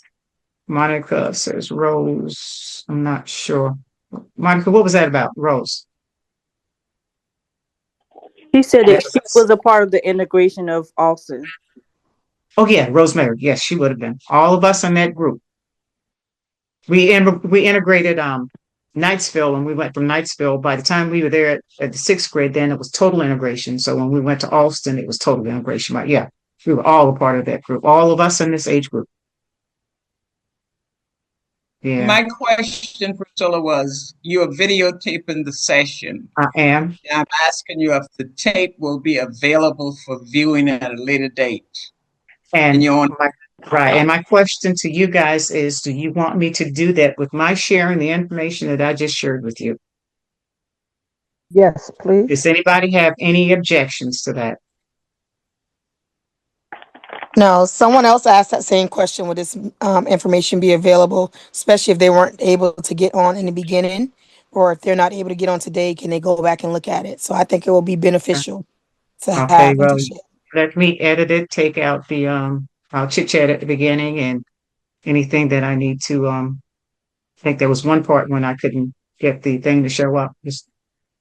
And so it's not going to be tonight, y'all. And I go to work next week. So It'll be hopefully within the week. I will Oh send yeah, out. but it's not a Mhm. rush at all. And what I do, this is too large to email to you. And so what I do when we have presentations like this is I post it to YouTube and Okay. I send you the YouTube link. Link. That's good enough. And then you take the and then you can watch it anytime you want, anywhere you want. Okay. Cousin Priscilla, I have a question also. If there are any other families that's on that are like historians or people who have studied like the family history, there's several of us that's been doing this. So if you could send Cousin Priscilla your contact information, and maybe we can all Yeah. still get together and work together on additional information about the area. I can also send you the sheet that I use to collect the information. And Leona is she has a tree online as well, a family tree online. Um, so of course, and she's got, the Mitchells connected to her tree and what have you. So you'll be able to follow the Mitchell line through her tree. So guys, after hearing all of this, I want to hear some feedback from you. Yay, nay, good, bad, too much information, you took too long, why are you doing this? Anything. Hurt my feelings. Throw it at me. Hello, this is Angel again. Everything was great, and thank you for doing this. I do have a question. Some time ago, I can't remember if it was in the 2010 area, something was posted on Facebook. It was an old video of somebody going through Gettysville, but that video got Yeah, I've deleted. got that. I've got that. I didn't realize I had that online. No, I've got that video. Okay. Oh, somebody on that video told me said they didn't want their face on there. I think that's the one with Cousin Irvin's Yeah, that's the son. one that doesn't. That's an awesome Yeah. video. It's an old video because it was, old camera that was being used, and what I put it on and it has some good pictures of the old church too. That's on there. So And I think I do have that video. And I think Cousin Irvin Jr. would really appreciate this, so I want to make him aware of it. And Okay. if you don't have his email address, I'll get that to you. So Yeah, why don't you get it to me? Because it's been so long since I've yeah, I will do that. Yeah. And he's going to be very, very pleased about video on our airman cousin, Tuskegee. Yeah. Are there any more comments or questions, though? I want to say it was great, and it was also nice knowing about the Tuskegee Airmen. I shared that with my daughter, and she said she may get some type of incentive or something. That's by being- right. Yeah. So that was nice information to learn about. So thank you. Okay. Well, Pam left to say great information, got to jump off to because she's going to a meeting. So thanks for sharing that, Pam. Okay, but here's my yes. This is Monica, and I would like to say thank you, and I appreciate all the hard work because, going or traveling up and down the dirt road, going to school and going all the way back behind like that river area, I would always think, I'm like, there is no way, or how did our family get back here? I said, we had to been because of slavery. And I said, now all the white folks that was living right by the water, I said, well, you know what? They got the better land because they wanted that, the land by the water back there. Where they can, during slavery, though, they didn't want the water because of mosquito and malaria. Okay. Today, Today, that's why we are in Gettysville is really in a dangerous place when it comes down to land because they would love to have Gettysville because it's close to the water. And see, that's what the people in Beaufort are suffering with because they're so close to the water. The people in Beaufort, they want to. Hilton Head was not like it is today. Black folks were owners of most of the property on Hilton Head. How many Black owners do we have now? Because of what we are seeing and because of the water, because they want the water. And we're fighting here on St. Helena Island now with a developer that wants to build a development here. And so that's been a big fight here. So they would love to have that water. So if we don't pay our taxes, y'all, and we let these taxes go, let our land taxes go in the rear, you don't have a chance to get it back in Right. Beaufort. It's gone. It's gone. You don't have a second chance. So when you don't pay your taxes, then your land is gone. And you won't be able to get on that land if they make it a community that is gated, and it won't look like what you left it. You wouldn't even recognize it. And so we are so blessed to be living on so many acres of land that we don't have to go out and buy land or rent somewhere else if we don't want to.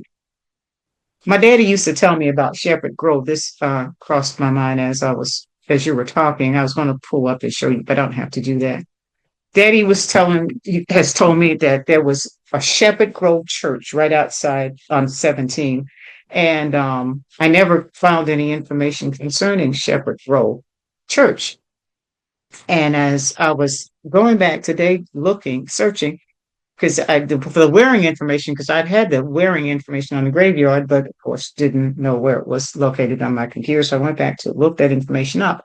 And Shepherd Grove Church is now on that list and some of the same folks that are on the slave owners list are buried in Shepherd Grove. Shepherd Grove based on the information, is right off of the River Road in that area. And Daddy said that's where the church was. There was no evidence that there was a church there, the documentation says, but there are some headstones that are there, and they've listed the people. Not very few graves are there, but they've listed the people whose graves are there, and there'll be names that you're familiar with, not Black folks, of course. But so there was a Shepherd Grove church that was owned by white folks, which probably the church that our slave masters attended, and of course we know the Postels attended Saul Dam, although I cannot find the slave masters on the Saul Dam's grave list. And I was out there one Sunday after church on my way home, and I stopped and I took a picture of every headstone in there and never found, one. And then after looking at Saul Dam's list today, I noticed that the graves that are there after slavery, they're not pre-slavery graves that are in that. Although when I found Daniel Postel, it says that his grave was there. But and it also says that Saul Dam was in a different location at one point as well.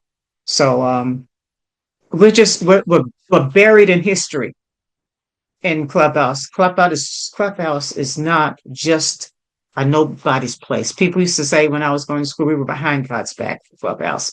And so they tease us about being so far away from town. But we've got a rich history there, a rich history. And one of the things that I've wanted to do, and it's more urgent for me now, I'm almost 70 years old.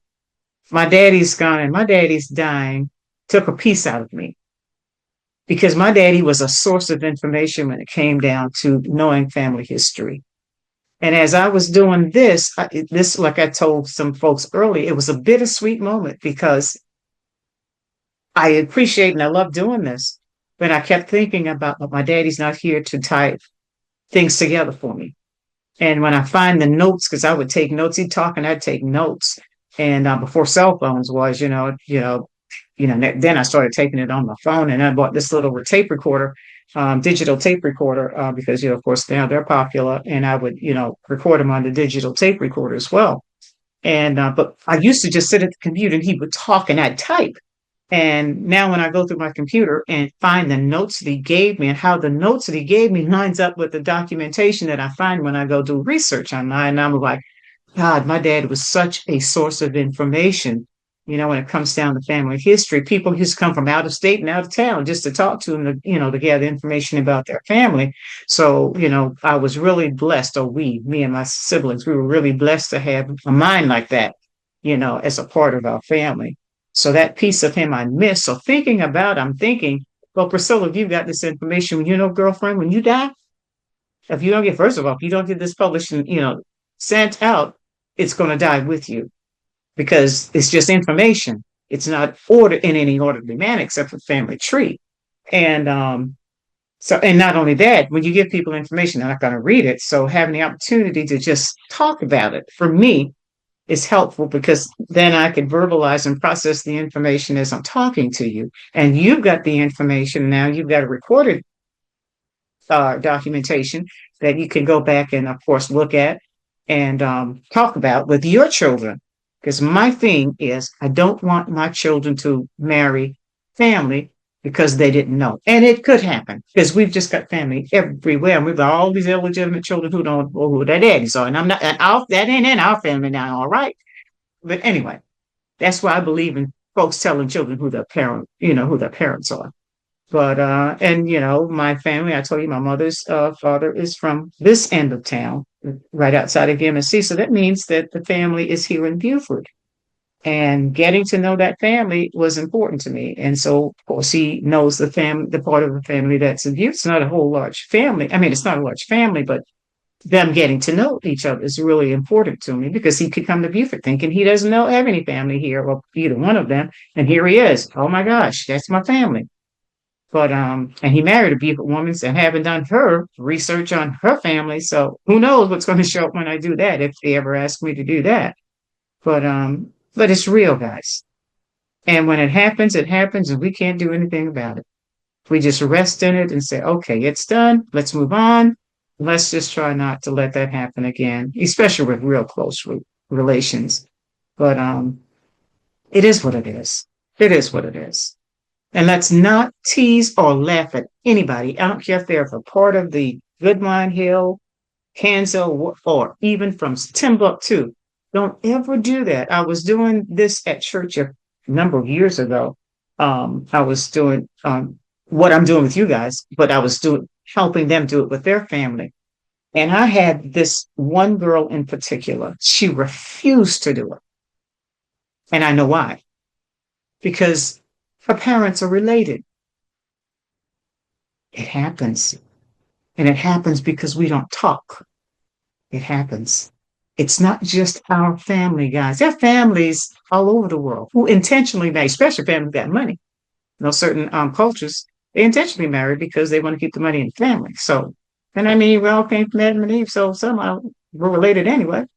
So no matter what. But it's real.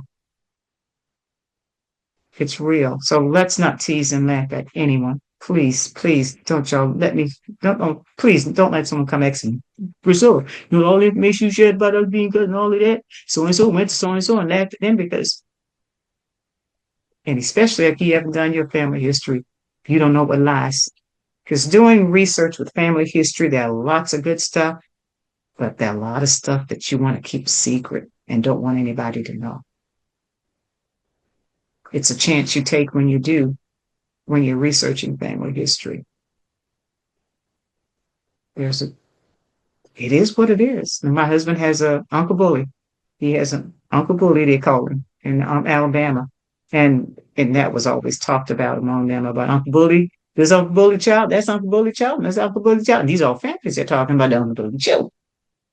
So, we all have been our family. And his was dinner. He just was a nasty old man. But let's just keep it real. Let it all sink in. And I will send you the information. That's Priscilla. Yeah. This is Vicky. I think I had this conversation with Dream, and I'm not sure if Dream is still on. But any idea what part of Africa we're from? Because I did an ancestry, a DNA trace, and part of that, I'm primarily from West Africa, and so I was just wondering, any idea what part of Africa we're from? Well, I'm like you. All I know is what the DNA test shows me. So I did the DNA test when they first started that, and I'm sure ours look very much alike. And we know that, especially from the Beaufort area, we know that many of us are from West Africa. Okay. I'd like to pinpoint what village, but I can't remember now. I kind of forget. When I remember, I'll text you, man. I gotta remember. I forgot. Right, because I know Um, uh, according to mine, is in terms of countries, right? Mhm. I have Nigeria, Ghana, Ivory Coast, but primarily the highest percentage is Nigerian. Mhm. And so I was just out of curiosity trying to separate in terms of my DNA, just trying to separate my mom's side from my dad's side. I Mhm. know a lot of people on my mom's side are very fair-skinned people. And Mhm. so I know when I look at the part of me that's from Germany and Europe, that kind I already know where that came from, right? Mhm. That's her side. But I was just really curious in terms of the West African part. Just Yeah, I just if we I only know what the DNA test reveals. I don't know okay, anything else. And of course, there are Indians around here, so some of us, of course, are you know have some Indian blood in us, some Native American right, blood in us. Right, right. Yeah, I have that as well on her side. If you right. look at your if you did the ancestry DNA, it'll tell you how many is from your mom's side and how much is your father's side. Really? So Right.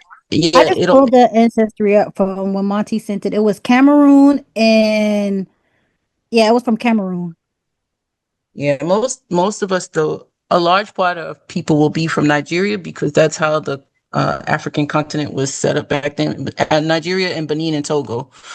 But you really have to look at it. It'll tell you if you go into the ancestry traits, it'll Right. tell you what origins, where your traits are from, how many is from the maternal side and how many is from the paternal side. And cousin Priscilla, she matched my sister, so we definitely families. And then there's a bunch of others that's on there. So as more people start taking the ancestry DNA, it'll start matching. So as cousin Priscilla Oh said, I yeah, mean, we may not want to, got but the hundreds of DNA people. Yeah, the DNA will match. So and it's already doing that. yeah, And cousin Scylla, just um to add to what you were saying earlier about, all the secrets and stuff that we have in our family. You're right. It's in everybody's family, even on my mother's side. I have yeah. It's similar everywhere. situations on my mother's side. And it was what it was back in that time. Yeah, And had it not happened, we wouldn't be here. we wouldn't So be here. you have to appreciate, whether you want to call it a mistake or a mess, it doesn't matter. God kept us through it all and we're still here. And so we Absolutely. have to embrace it and we have to appreciate it. So, like I We have to. always tell you, every time I see you and every time we have this moment, I just appreciate you for doing this for us. I really Sure, thank you're you. Thank welcome. you. Thank you. Thank you. I appreciate you guys coming out. I didn't know if any would come on, one, two, or three. Maybe I thought maybe would come on. And because I didn't give you a lot of information, I didn't put my name on it, so I'm not sure most of you even know who it came from. Okay. Pam probably And then told you when after she was this, hosting in church, but I didn't even tell Pam what all I was going to cover. I just said, Sandhill history. So I just appreciate you guys for doing it, for coming on and being interested enough to, sit in and want to hear. And here you are. We've got 27 people still online. Come on. okay. And after this comment, I promise you, I'm not going to say anything else. Oh, that's But fine. I know we have another. I know we have a reunion coming up. I think that's Labor Day weekend, right? In Yes. September. So I'm really hoping to be there. Do you think we can etch out sometime, maybe before, after, or during, as part of that reunion to visit some of these plantations? I know to those that live there, it may not be a big issue or you've already gone there. But from my standpoint, being in New York and really just, being able to connect and reconnect and trace with my family. I would love to see some of these sites, plantations, and things that you guys have built. I know you talk about Good Wine Hill. I have no idea where that is. Oh, Just little okay. things Okay. like that. So, like Okay. those of us that are interested in going around and looking and touching and seeing, if we can make that somehow, a part of it, that would be great. And that's all I'm going to say. And that I'm not going to say. Yeah. Well, in actuality, May, The only situation that may be that we don't have access to would be Perry Plantation, because before it was gated, so you couldn't drive back there. You could probably walk back there, and I'd love to show you that well. But it is before, we had to have permission to go back there, but I'm sure that's probably a way to get back there without, as long as we don't disturb anything. And the only thing to see there would be the old well, the spot where the old well was, because the bricks that were, pushing how they used to break the wells in, the bricks are still there. Someone's talked about the fenced in graveyard, so that means that you probably could go there and see that, because it sounds like that one's not, you've got access to that. That's not blocked Yeah, off. you can almost see that off of Summer Drive. So where they just put Summer's Corner, Mhm. Right. it's a big lake that they got over there, and back Right. behind over in that area, there's a graveyard over there that's fenced in. Right. And wow. Gettysville is Pastel Plantation. And the part behind Mark's house is another plantation that was owned by another plantation owner. So Gettysville is, as a matter of fact, I pulled up a map. I did mean to see if one of those maps, it's one of them got the plantation on it, shows it. And as a matter of fact, as far as the plantation is concerned from Postel, the Daniel Postel, on a document that I have from my great great grandfather, it talks about his land being next to D.R. Postel's house, which is right where across from Leon and them. And Daddy said, there are old bricks and what have you there. And the thing that really kind of interests me is going back in that area to find out how many graves are back there, because our ancestors, the ones that are not buried in Sand Hill, is buried in that area, back there. And the ones that are buried in Sand Hill, because as I go through the death records and I see the number of people that are buried in Sand Hill's graveyard, and young babies and children, because people had missed births and what have you. Yeah, we're probably burying people on top of people. I'm sure. Yes, because they were in homemade caskets. Homemade So- caskets, and I've got documentation dated because Bubba Jim used to be the section, they called it, and he'd have all of the paperwork on people being buried in the graveyard. So I've got that documentation, and it says on that documentation, homemade casket on a lot of those.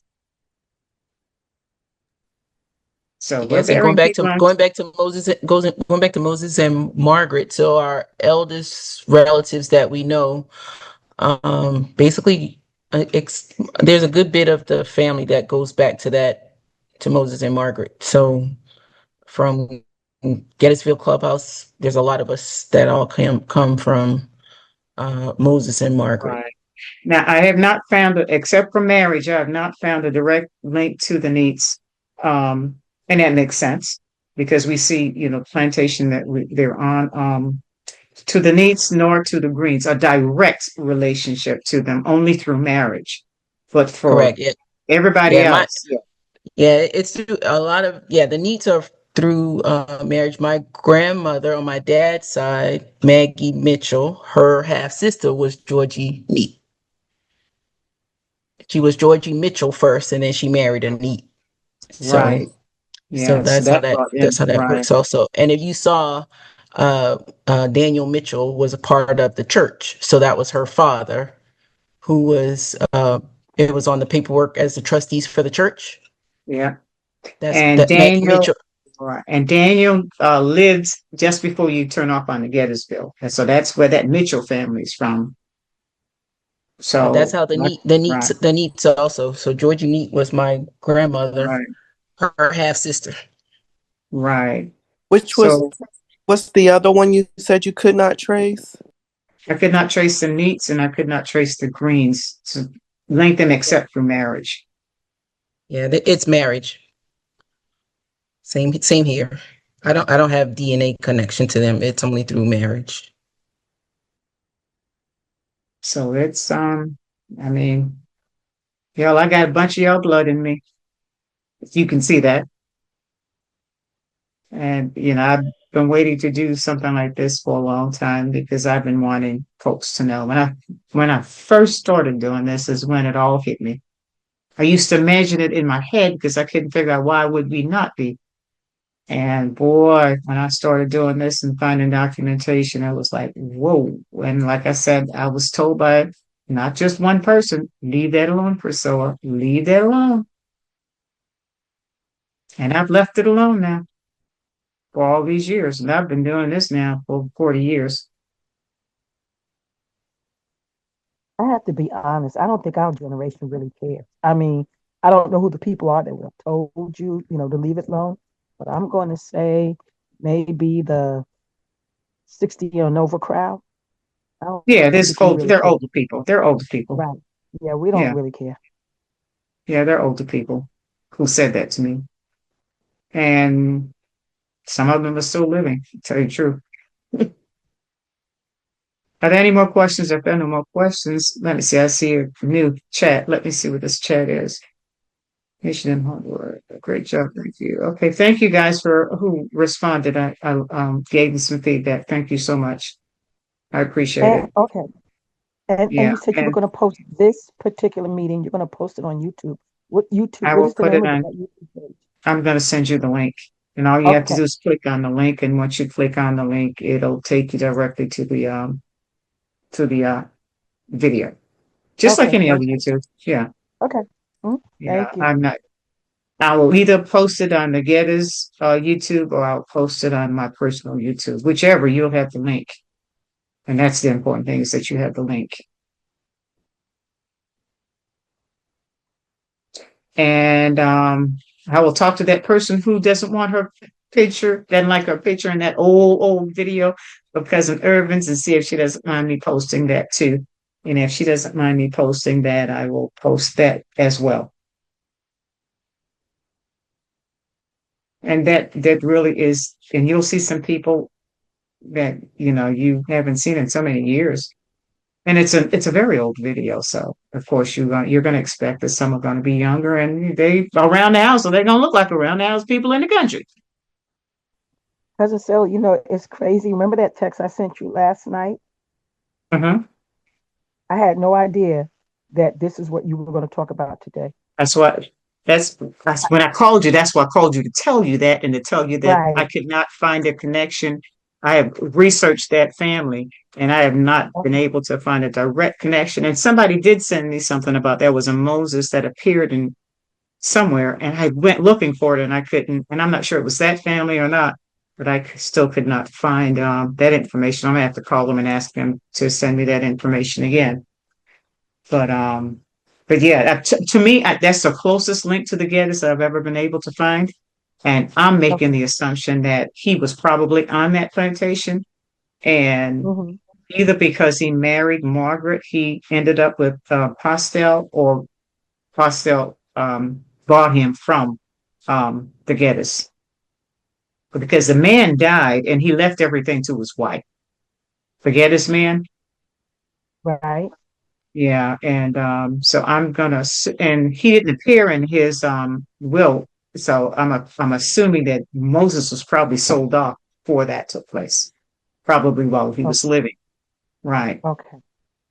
And someone said that I know it was another family member that said that that Middleton many years ago, Middleton Place, someone from Middleton Place Garden was contacting them because they were saying that we were from that particular plantation, but the person contacted them once or twice and they never contacted them anymore. So, and I haven't been able to find a connection there either. So That's cousin the Give and Cousin Rose's side. cousin Yeah. Rose's family, and actually they Right. started. It was some people from the Middleton plantation actually sat down and interviewed them, Right. and there was one of the females that was from that area. Okay. But I don't remember all the details of it, but I do have part of the tree that they gave them that they started. Oh, you do? Ab- Oh, okay. yeah, Okay. Send me a copy of that's that. on ancestry.com, Oh, it is. and Okay. she was from the Middleton plantation. Okay. Okay. there were several plantations. If you think about, there were several plantations along 61, and some of the families came through that area, and Okay. that's how some of the give-ins Okay. families got there from off of Right. those plantations. Okay. Are you interested in getting copy of the plantations with the name, the one that I formatted with the names? It doesn't have all of the Freedmen's contracts on them. It doesn't have that on it. It just has the list of the people who the Freedmen contract, the slave master and the people that were on his plantation that he signed a contract with. And to Sheena, of course, your first Fishman side of the family is on that as well. So you may find your side of the family on that document. Yes, you Because can the send it to Fishmans me. are I also have on. some of that also, but yeah, you can send it to me. I can compare from what I have. Yeah, I mean, others too. If you send me, I'll send that to you as well. And you can take a look. And like I said, what is 31 pages long? I think I said. But so it's just a matter of going through the document and seeing if there's anyone on there. And Sierra and Edwin, of course, you saw your folks on there. I forgot what plantation you was. What was? Were you on Sierra, Edwin, when I showed that document where it showed your Jacob Need on there? I missed that part. I know Patty was trying to send me something, and that's why I asked, like, will this be shared so that I can go back and view it Oh, from okay. the beginning, because I got on late because I was at church. Okay. Okay. Yeah, but if you send me your email address, I will send that document out as well. Okay, And beautiful. I'll send that please, to you. for you guys who've got children, especially younger children, just share, share, share, share, share. And talk to them about their family. Talk to them about where you came from. Don't be ashamed. If there are no more questions or comments, giving you my phone number and my email address. It has been good. I've enjoyed it. Thank you so much. And thank you for your patience because you have really been patient. It is almost 8 o'clock at night. We've been out here since 5. Have a wonderful, wonderful night. Be blessed and stay in touch and let me know if there's anything I can do to help you. Thank you, thank you, thank you. You Night, had up family. to Leona, I'll 35. see you. Yes, yes, you're welcome. And those documents that are part of the video, I'm gonna have to, because I've got that hot link that's coming from a folder on my computer. So I'm gonna have to also embed that so that it's a part of the presentation as well. So I'm gonna have to go back and embed that information. Or send it to you separately. That's probably what I do, send you a separate document. So when you see that in the video, then you know to go to your computer and pull that document up. Because some of that 31 pages is too long to embed in that PowerPoint. It'll make PowerPoint too long. Okay. See you guys. I'm gonna click on end, so that's gonna kick you all out. Okay. Bye. I love you guys. Thank you. Have a good night. Have a good night. Bye bye.